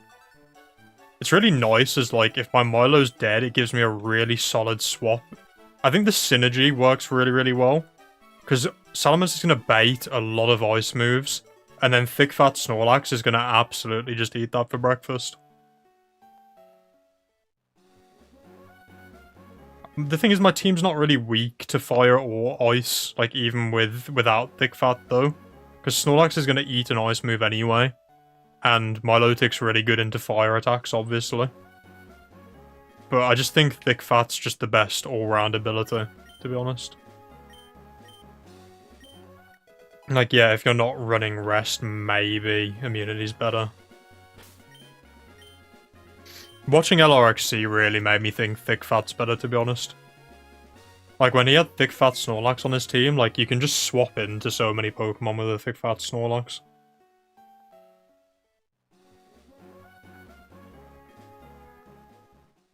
I still need to do some crafting on my EV spread for Snorlax, though.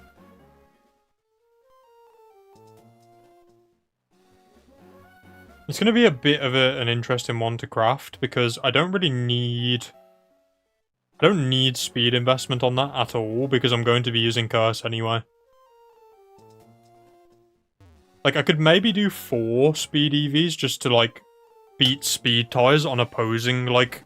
There are quite a few Pokemon that hit Snorlax's speed tier, because I was having a look at it just to see if it was worth putting anything on it.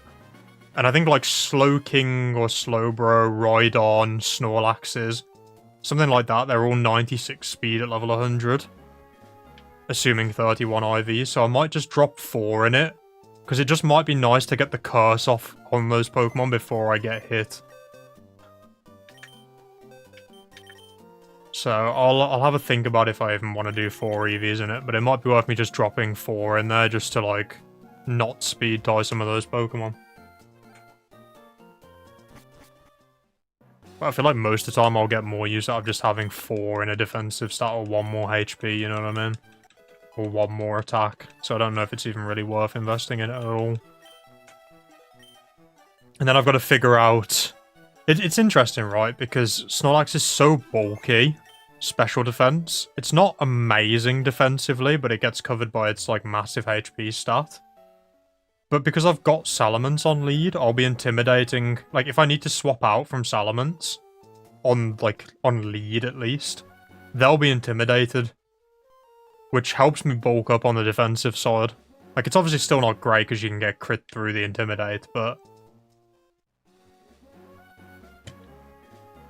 I had a lot of thought on that KT. And it's kind of got that syndrome where I want 3 attacks, but I can only fit 2. And I think I've settled on Return and Shadow Ball. Because, like, without Shadow Ball, I am horrific into Gengar, to be honest with you. Like, I really don't like my matchup into Gengar without Shadow Ball.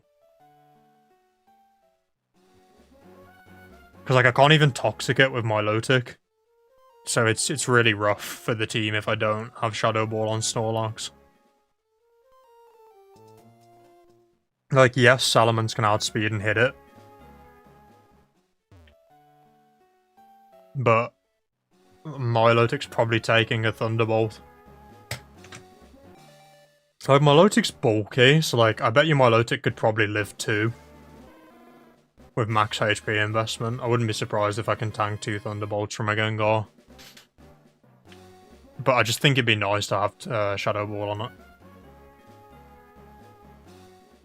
The only problem with that is then I'm bad into steals with Snorlax.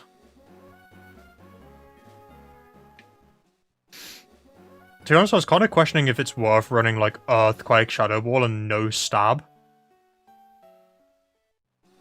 Because, like, if I'm cursing up anyway, like, lacking Stab isn't going to be, like, the end of the world, but, like, not being able to hit Steals and not being able to hit Ghosts is a problem. Yeah, exactly what Vreeze just said. So, like, I've been thinking about that lately, but I'm not set on it yet. Because I feel like there's going to be a lot of situations where I can't set up all the way, and I might just want the extra power of, like, a return stab. So I'll have to... It might be one of those things that I try out, like, the set, and from playing it, I'll figure out if I need Earthquake over return. I think I'm going to start with return as the move, and then I'll just see if I need to swap. Because, like, I don't think I'm massively scared of not having something to hit steals with Snorlax, though. Because I'm going to have EQ on Salamence, and I'm going to have a whole Milotic. Which, just all the steals are just bad into Milotic. So, like, I'm not sure I'm worried enough to sacrifice a stab return for just a regular EQ. But, I'll see. I'll see how I feel. But again, though, like an Armaldo and a Scarm, like, I'm not that... Like, Armaldo's a bit scary. Like, if I'm leading Mence and they lead Armaldo, I'm probably just sacking Salamence, to be honest. Like, I'm going for my Rock Slide turn 1, and then if they kill me, which the banded one will kill me, even intimidated, I'd imagine that probably still kills, then I'll just clean it up with my Lotic. Like, I don't necessarily need... I think this is a bit of a trap sometimes you fall into in the tower as well, is where you sacrifice making a Pokemon, like, really good at one specific role to make it better all round, because you think in your head, you think, I want this to cover as many options as possible, but that's not always the best thing to do with the Pokemon. Sometimes you're better off just making your Pokemon strong into what it would be strong into, and then just having other stuff cover those weaknesses. I feel like there's a bit of a risk sometimes of just trying to make a Pokemon too much of a, I want to try and cover every single option, but making it weaker into, like, specific things. And that's what I'm kind of worried of by running Earthquake, Shadow Ball. I'm worried I'm making Lax weaker into the vast majority of Pokemon to try and cover something that I'm probably fine with my other options anyway. So I think in my head I'm probably running Return, Shadow Ball.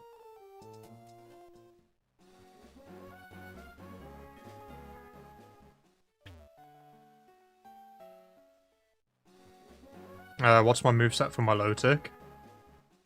Again, it's something I put a lot of thought into, Blue. And I think it's going to be Surf, Sub, Recover. Why am I forgetting my last move? What am I missing? What am I missing? Toxic, of course. Surf, Sub, Recover, Toxic. And I would like Ice Beam on it, or Refresh, but my Lotic has so many good moves, it's hard to, like, give up every slot. I think I really, like, I've thought about it a lot, and I think I really need Substitute on my Lotic to help into Oko Pokemon. I think without Sub on my Lotic, my team is very weak into Okos. Especially if I'm running DD Ments instead of Choice Band Ments. Because with a Choice Band Ments on lead, I can at least, like, punch, like, a Walrein. Or, like, a Lapras. Assuming I don't get a Quick Claw insta-killed, obviously. I can at least, like, punch them massive. But otherwise, I'm just in trouble. James, Harry. Let me guess, you two are in VC and a board. Yeah, classic.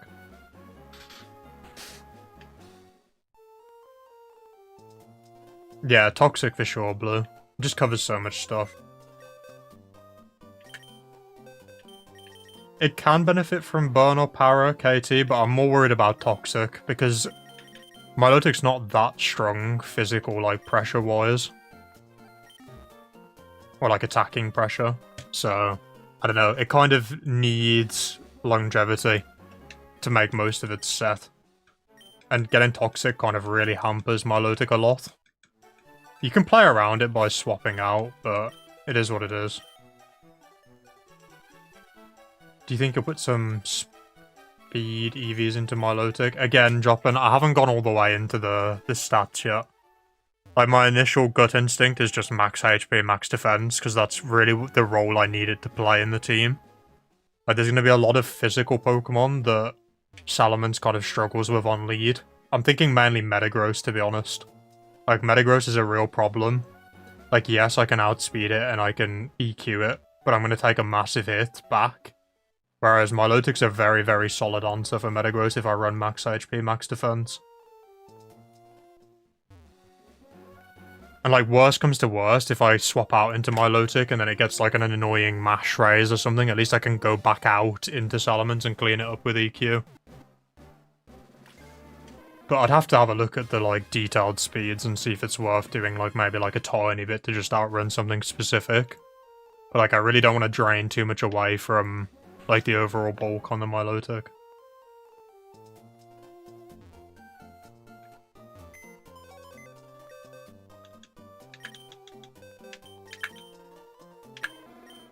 Because the team's pretty balanced how it is now, Joplin. Like, I've got the punch on Salamence, and if I run DD, I've got the setup ability. And then I've got a physical and a defensive swap. And, like, even Snorlax isn't a bad physical swap, because they'll be intimidated. Only problem is, like, fighting stuff, because obviously you're weak physically to a physical type. So it's kind of why I want so much bulk on my Lotic. Alright, see you later, Harry. See you later, James. Have fun. Read General at some point. Oh, God. Oh, it's actually something good instead of something degenerate. Nice, James. Good shit. We pray.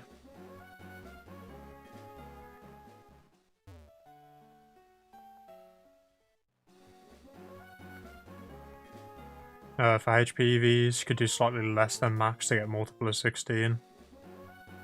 I could blue, it just depends if that gives me any extra benefit anywhere else, right? Like, what's my Lotic's max? To be honest, again, like, these were, like, later additions to the team. I haven't fully, like, crafted my EV spreads or anything, so there's plenty of, like, playing room with them. Like, I'm not hard set on anything, and, like, I'm very much open to looking at possibilities. It's just whether or not reducing that gets me any benefit, because max is 394, so that's 394 over 16. So that's not divisible.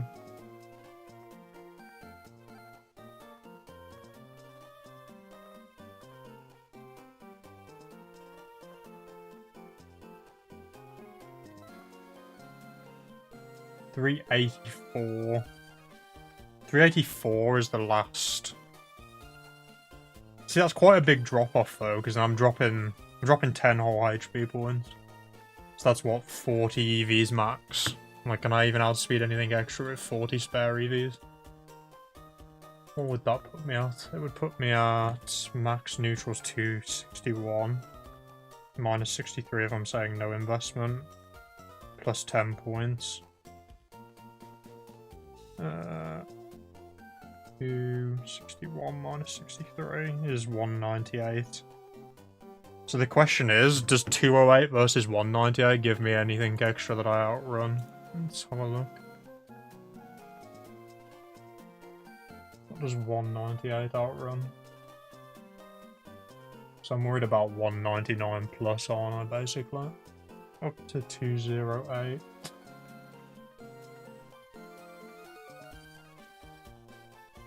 There's no point investing that all in speed, because I can't get to 210, which is the next outspeed, so I'd only want to run 207 max.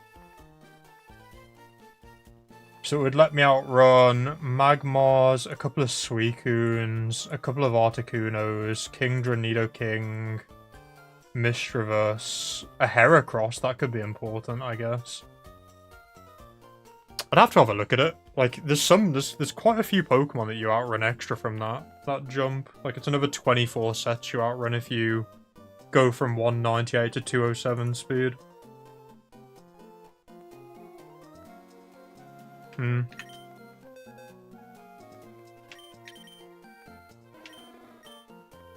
It does freeze, which is nice. Again, it's just your quick claws, really, right?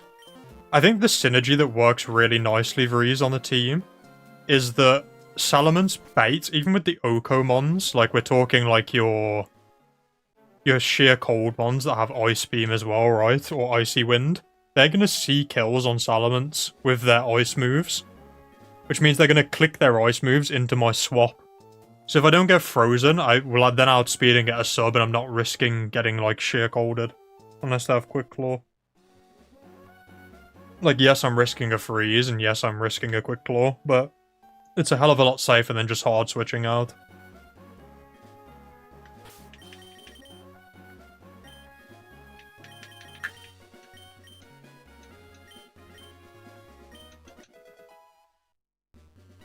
Put the game from it in Spadef.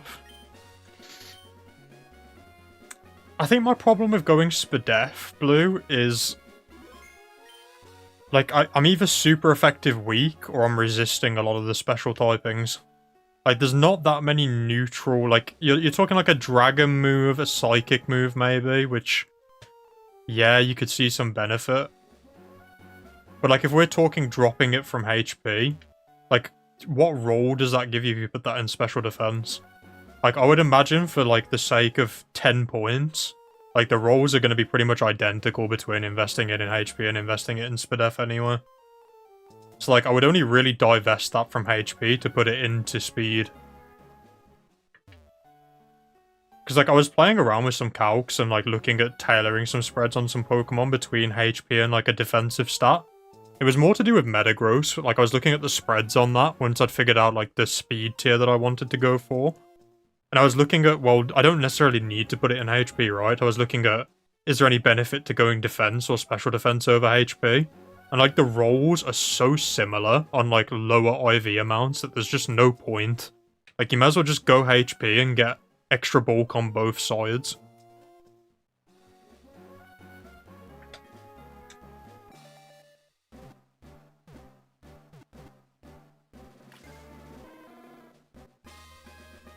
I think for small EV, like, changes, speed is the only thing that gets, like, a massive impact in terms of utility on a Pokemon. Because, like, we're not talking, like, Gen 3 OU where there's, like, a few standard sets that you can really, like, tail around to, like, really min-max them. There's so many spreads and so many Pokemon that, like, you can't really, like, tailor for everything. Like, yes, you can tailor for some things that are key threats to your team, but, like, with that type of EV, like, moving, you're not really going to see anything special.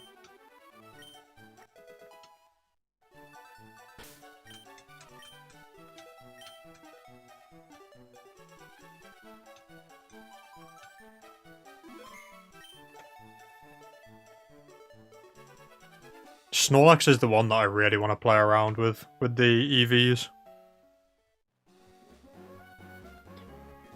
It's going to be interesting to see what mix of bulk on that makes it the most useful.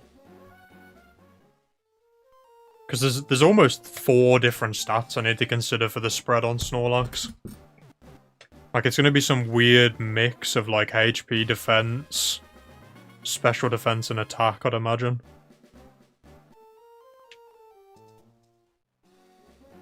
Like, there's definitely going to be some defense investment, because that's going to give it way better overall bulk.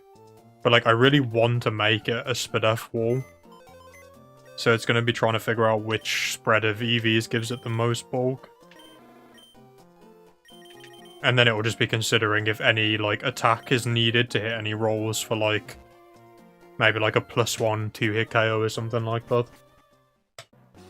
It's going to be hard to figure that one out.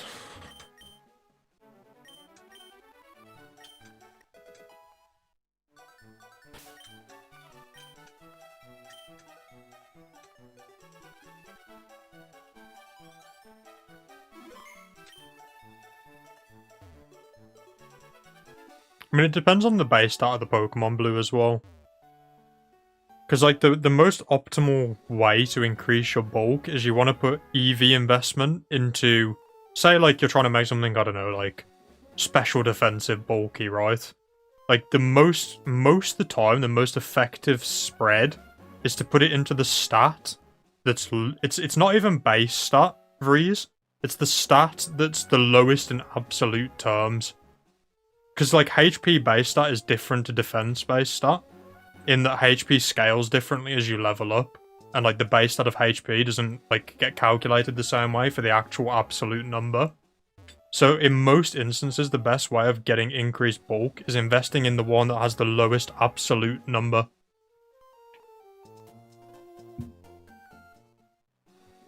But then you've also got the consideration of HP will make you bulkier on both sides, whereas obviously investing in one defense or SPDF stat will only make you bulkier on one side.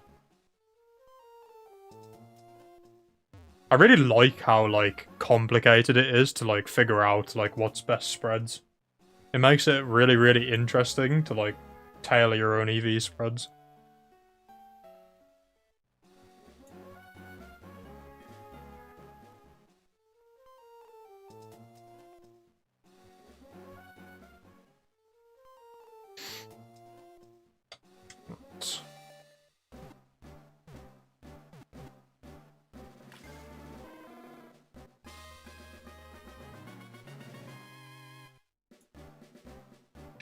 I think I'm probably going to hatch myself down to 7,950, and then I'm probably going to call it a stream because I have the absolute joy of waking up at 6 AM tomorrow because I've got to drive for work, which is very annoying. So I can't stay on too late.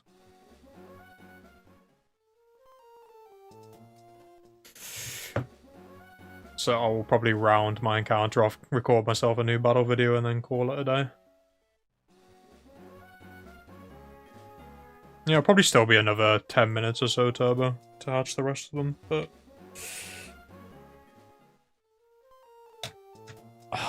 like today, I didn't really... I stayed up later than I should have yesterday.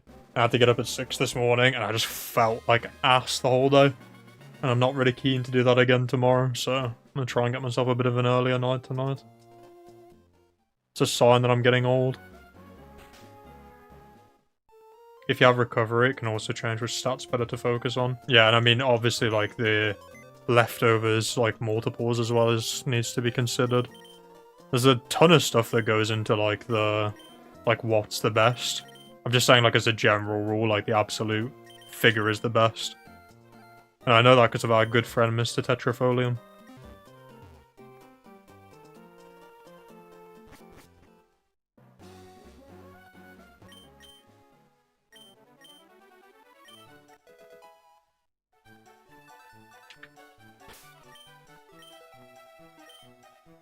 You see, I'm a bit weird, Turbo. Like, 8 hours is too much for me. I have, like, a weird... like, if I try and sleep before, like, midnight, say I try and sleep at 10 PM, I just wake up every single time at, like, 4 in the morning. Like, I don't know what it is. Like, if I sleep before 11 or before midnight, I just wake up at 4 PM. Or 4 AM, sorry, every single time. So, like, I can't sleep before, like, earliest, maybe, like, 11:30. I think, like, 6.5, 7 hours is kind of, like, my sweet spot. Like, somewhere in the region of 6 to 7 hours, I think, is my sweet spot. 8 makes me feel, like, groggy when I wake up. And, like, sleeping any more than 8, I wake up with a headache every single time.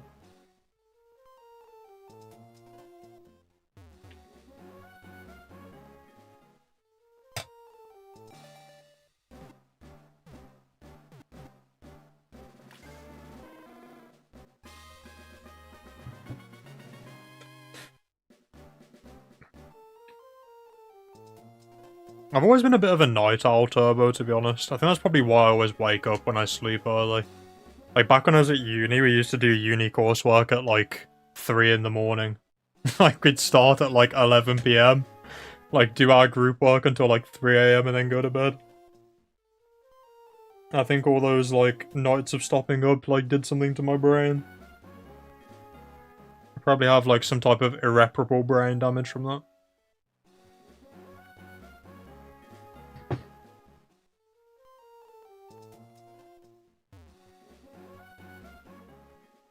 You're a night owl yourself, but if you're up late, you wake up late. Don't get me wrong, like, if I didn't set alarms, I would wake up late. But, like, when I wake up late, I feel terrible. Whereas when I, like, limit myself and I get up, like, at a normal time still, even if I stop up late, I feel way better. I don't know, it's kind of weird, but it is what it is. Everybody's got their own thing with sleeping. Like, everybody's, like, completely unique in sleeping and, like, what works best for them. Like, it's literally, like, different people, like, genuinely, like, work on different sleep rhythms. Like, some people need, like, 9 hours, you know what I mean?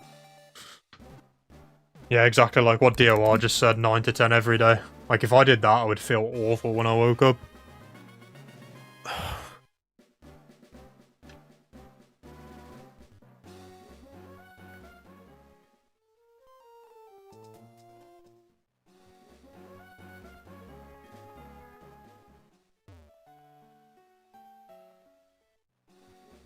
Yeah, it's really nice, Turbo, because people always say, like, oh yeah, I don't have any time in the evening, like, I get home and I'm in bed by, like, 10 PM. And, like, I might be in bed by 10 PM, but I don't, like, sleep at 10 PM, so I managed to milk, like, another 2 hours out my day every day, pretty much. Which is really nice. It makes the evenings feel, like, a little bit longer. I think if I, like, was tired at 9 PM, I'd actually just be depressed. Because, like, a lot of times with my work, like, I don't finish work until, I don't know, 6 PM a fair number of days. So I feel like if I had to sleep at 9, I would just be, like, incredibly depressed. 3 hours of spare time a day is just, like, not right.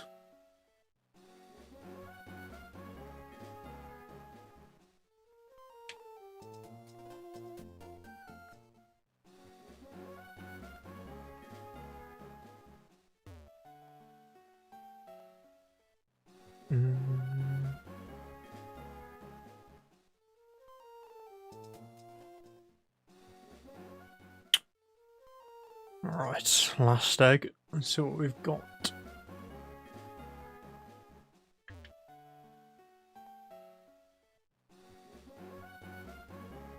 It kind of sucks at the minute, because I'm driving to, like, we have 2 offices, and there's one office that's, like, really close to me, which is the office that I joined the company at, and it's 15-minute drive from my house. And then we've got another office that's, like, an hour and 15 drive from me. And sometimes I have to work, like, in that office if a lot of my team are staff members from that office. Because, like, I lead a team at work, so, like, if the team that I have that week on the project is, like, in that office, I have to go to that office instead. Which is, like, incredibly depressing, because I go from, like, waking up at, I don't know, or getting out of bed at, like, 7:45 in the morning and being at the office at 8:30. In which case I get to knock off work at, like, 4:45, and I'll be back home by 5. To, like, go into the other office where I have to get up at, like, 6 in the morning to get ready. And I'm not back until, like, 6. So, and I know, like, people have it way worse, and, like, some of the hours in America are, like, crazy. It's like, I shouldn't speak too much, but, like, it feels like a big difference to my day for me, personally. Especially, like, that was a big factor in, like, where I decided where I wanted to work. I wanted to work somewhere local to avoid a commute. And then we merged office, and now it's kind of, like... To be fair, most of the time I do still work at the office that's local to me, so, like, I don't complain too much about it, but when I do have to go there, it makes it feel so bad. Yeah, well, I mean, you think about it, right? Like, if it's 15 minutes versus an hour and 15, it's 2 hours a day that you don't get paid for. And, like, to be fair, my company's pretty good, because, like, I do have to travel for work a lot. And, like, if I have to travel to a client, like, they pay us overtime for any travel that's over an hour. But, like, 2 hours a day is, like, a massive, massive amount out of your day. Like, every single day, like, that's 10 hours a week of your time that's just gone. What am I doing here? I need my flyers.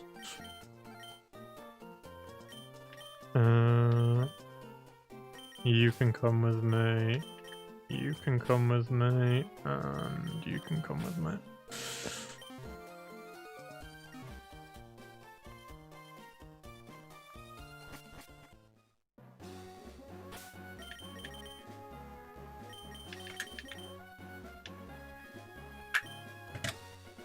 See, I'm really not a morning person, Joplin.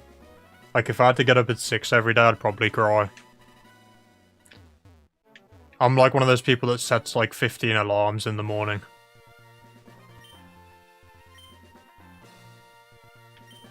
What am I doing? Why am I at the IV checker? It's just muscle memory in action.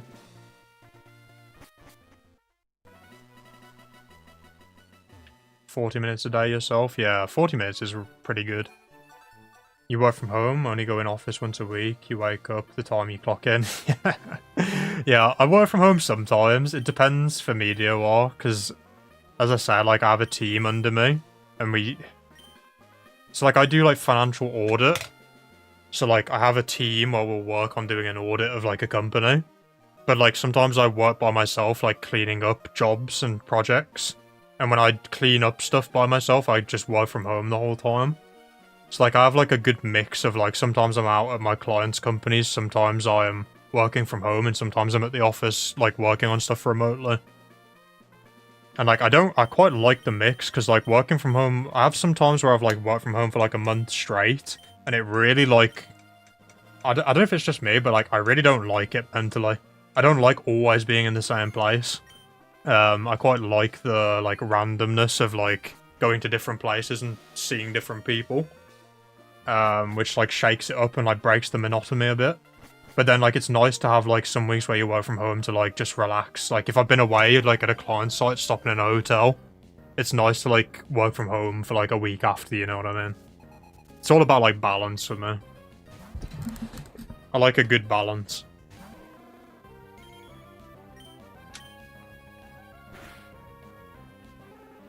See you later, Charmander.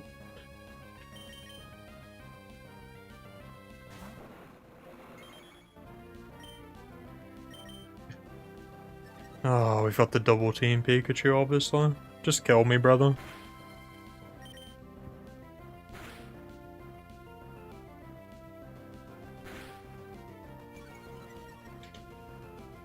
In your area, going to the office is just pointless. Need good internet? Yeah, that's fair enough. Obviously, because I'm doing a team, like, I get a lot more out of the team when we're in the office, I feel like. And it's easier, like... There's always the way the teams are, like, constructed in my industry is, like... I'm, like, an assistant manager, so obviously I'll have some people under me.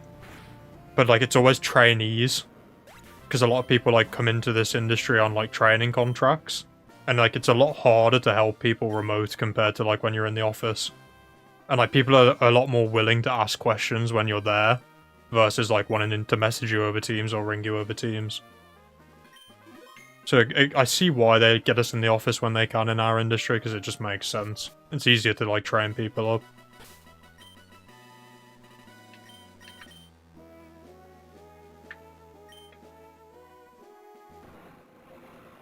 Doing the exact same every day gets monotonous.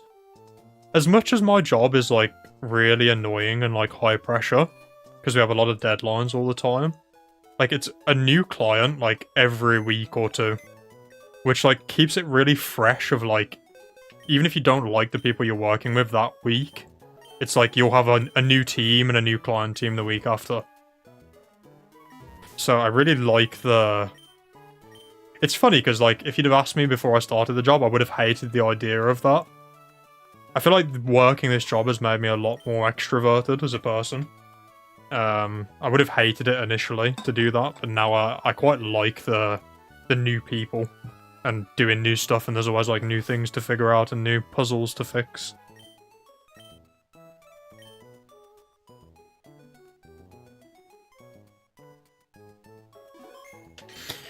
Well, that is it for this stream. We got absolutely nothing of value. I think we checked, what, one single Charmander that whole stream. So out of 75 Charmanders hatched this stream, there was a single one that had the base stats we needed, which was completely terrible and useless. So, not bad. Not bad. The grind continues. The grind continues.